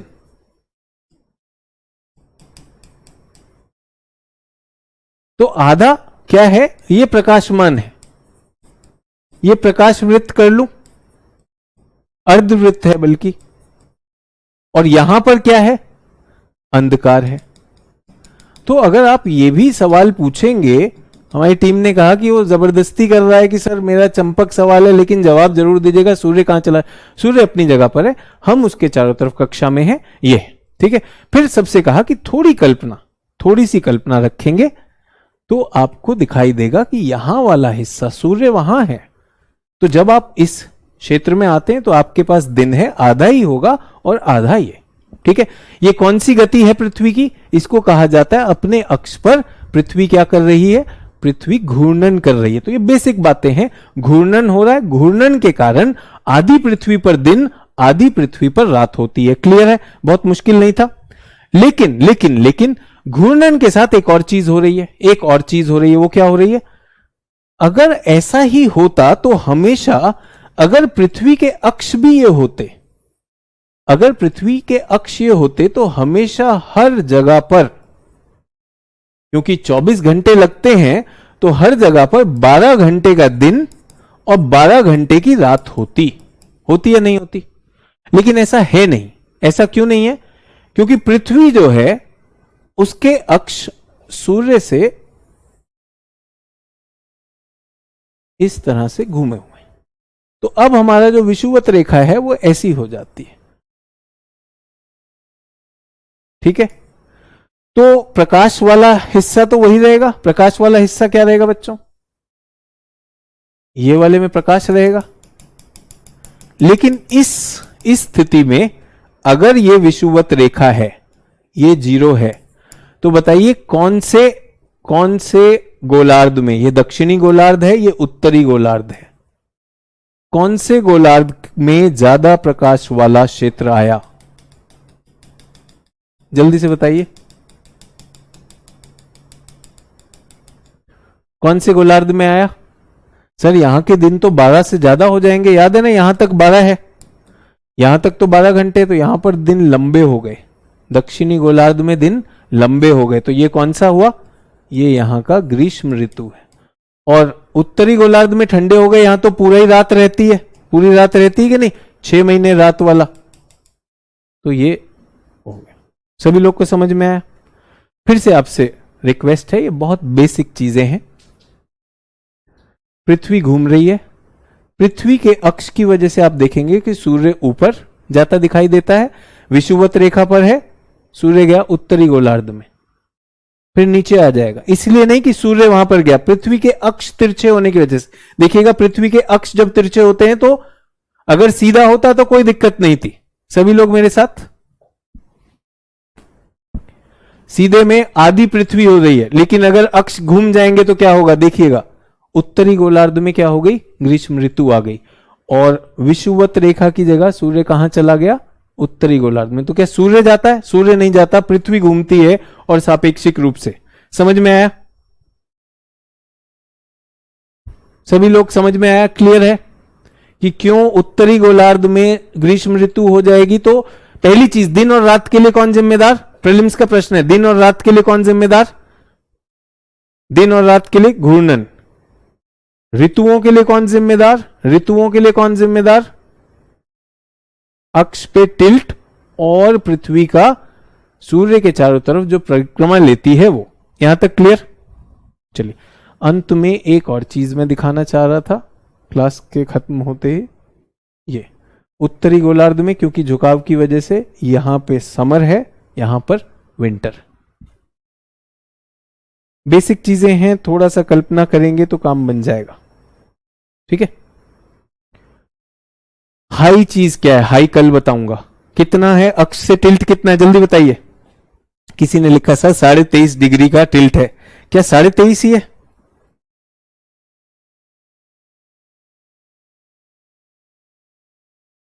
जल्दी से बताइए, क्लास खत्म करने का टाइम हो गया, 1 मिनट और लूंगा। क्या अक्ष कितना है? कितना टिल्ट है? 23.5। तो आगे की क्लासेस में, एडवांस क्लासेस में आपको बताएगा 23.5 तो सिर्फ अभी है। पृथ्वी के अक्ष जो है 22 डिग्री से 24.5 तक हो सकते हैं। उससे पृथ्वी का जो हीटिंग है वो बदल जाएगा। पृथ्वी की कक्षा क्या है? दीर्घवृत्ताकार है। पृथ्वी की कक्षा क्या है? पृथ्वी का ऑर्बिट क्या कहलाता है? दीर्घवृत्ताकार। वो कई बार दीर्घवृत्ताकार नहीं रहता, वापस वृत्त भी बन सकता है। ये श्रीमान मिलैंकोविच ने ढूंढा था। इससे जलवायु परिवर्तन से भी जुड़े सिद्धांत आते हैं, कल बात करूंगा। आप सबसे अनुरोध है कि एनसीईआरटी से बेसिक मूवमेंट्स देखिएगा, और इस पे क्लास खत्म कर रहा हूं। लट्टू की तरह से पृथ्वी के ध्रुव भी घूम रहे हैं।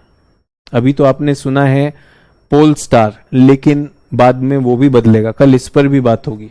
दूसरी चीज, ये दीर्घवृत्त दिख रहा है, ये देखिए कुछ समय बाद ये वापस छोटा हो जाएगा, छोटा हो जाएगा। 1,00,000 साल बाद ये छोटा हो जाता है। उसके बाद कौन दिख रहा है? पृथ्वी हिलती दिख रही है। तो पृथ्वी हिलती भी है, तो बहुत से लोग ऐसा सोचते हैं कि पृथ्वी ऐसा पृथ्वी वैसा। तो मिलैंकोविच साइकिल पे कल बात होगी, लेकिन आप सबसे अनुरोध है एनसीईआरटी पढ़कर आएंगे। एनसीईआरटी देख लें। हमने क्लास का टाइम अब 5:30 कर दिया है।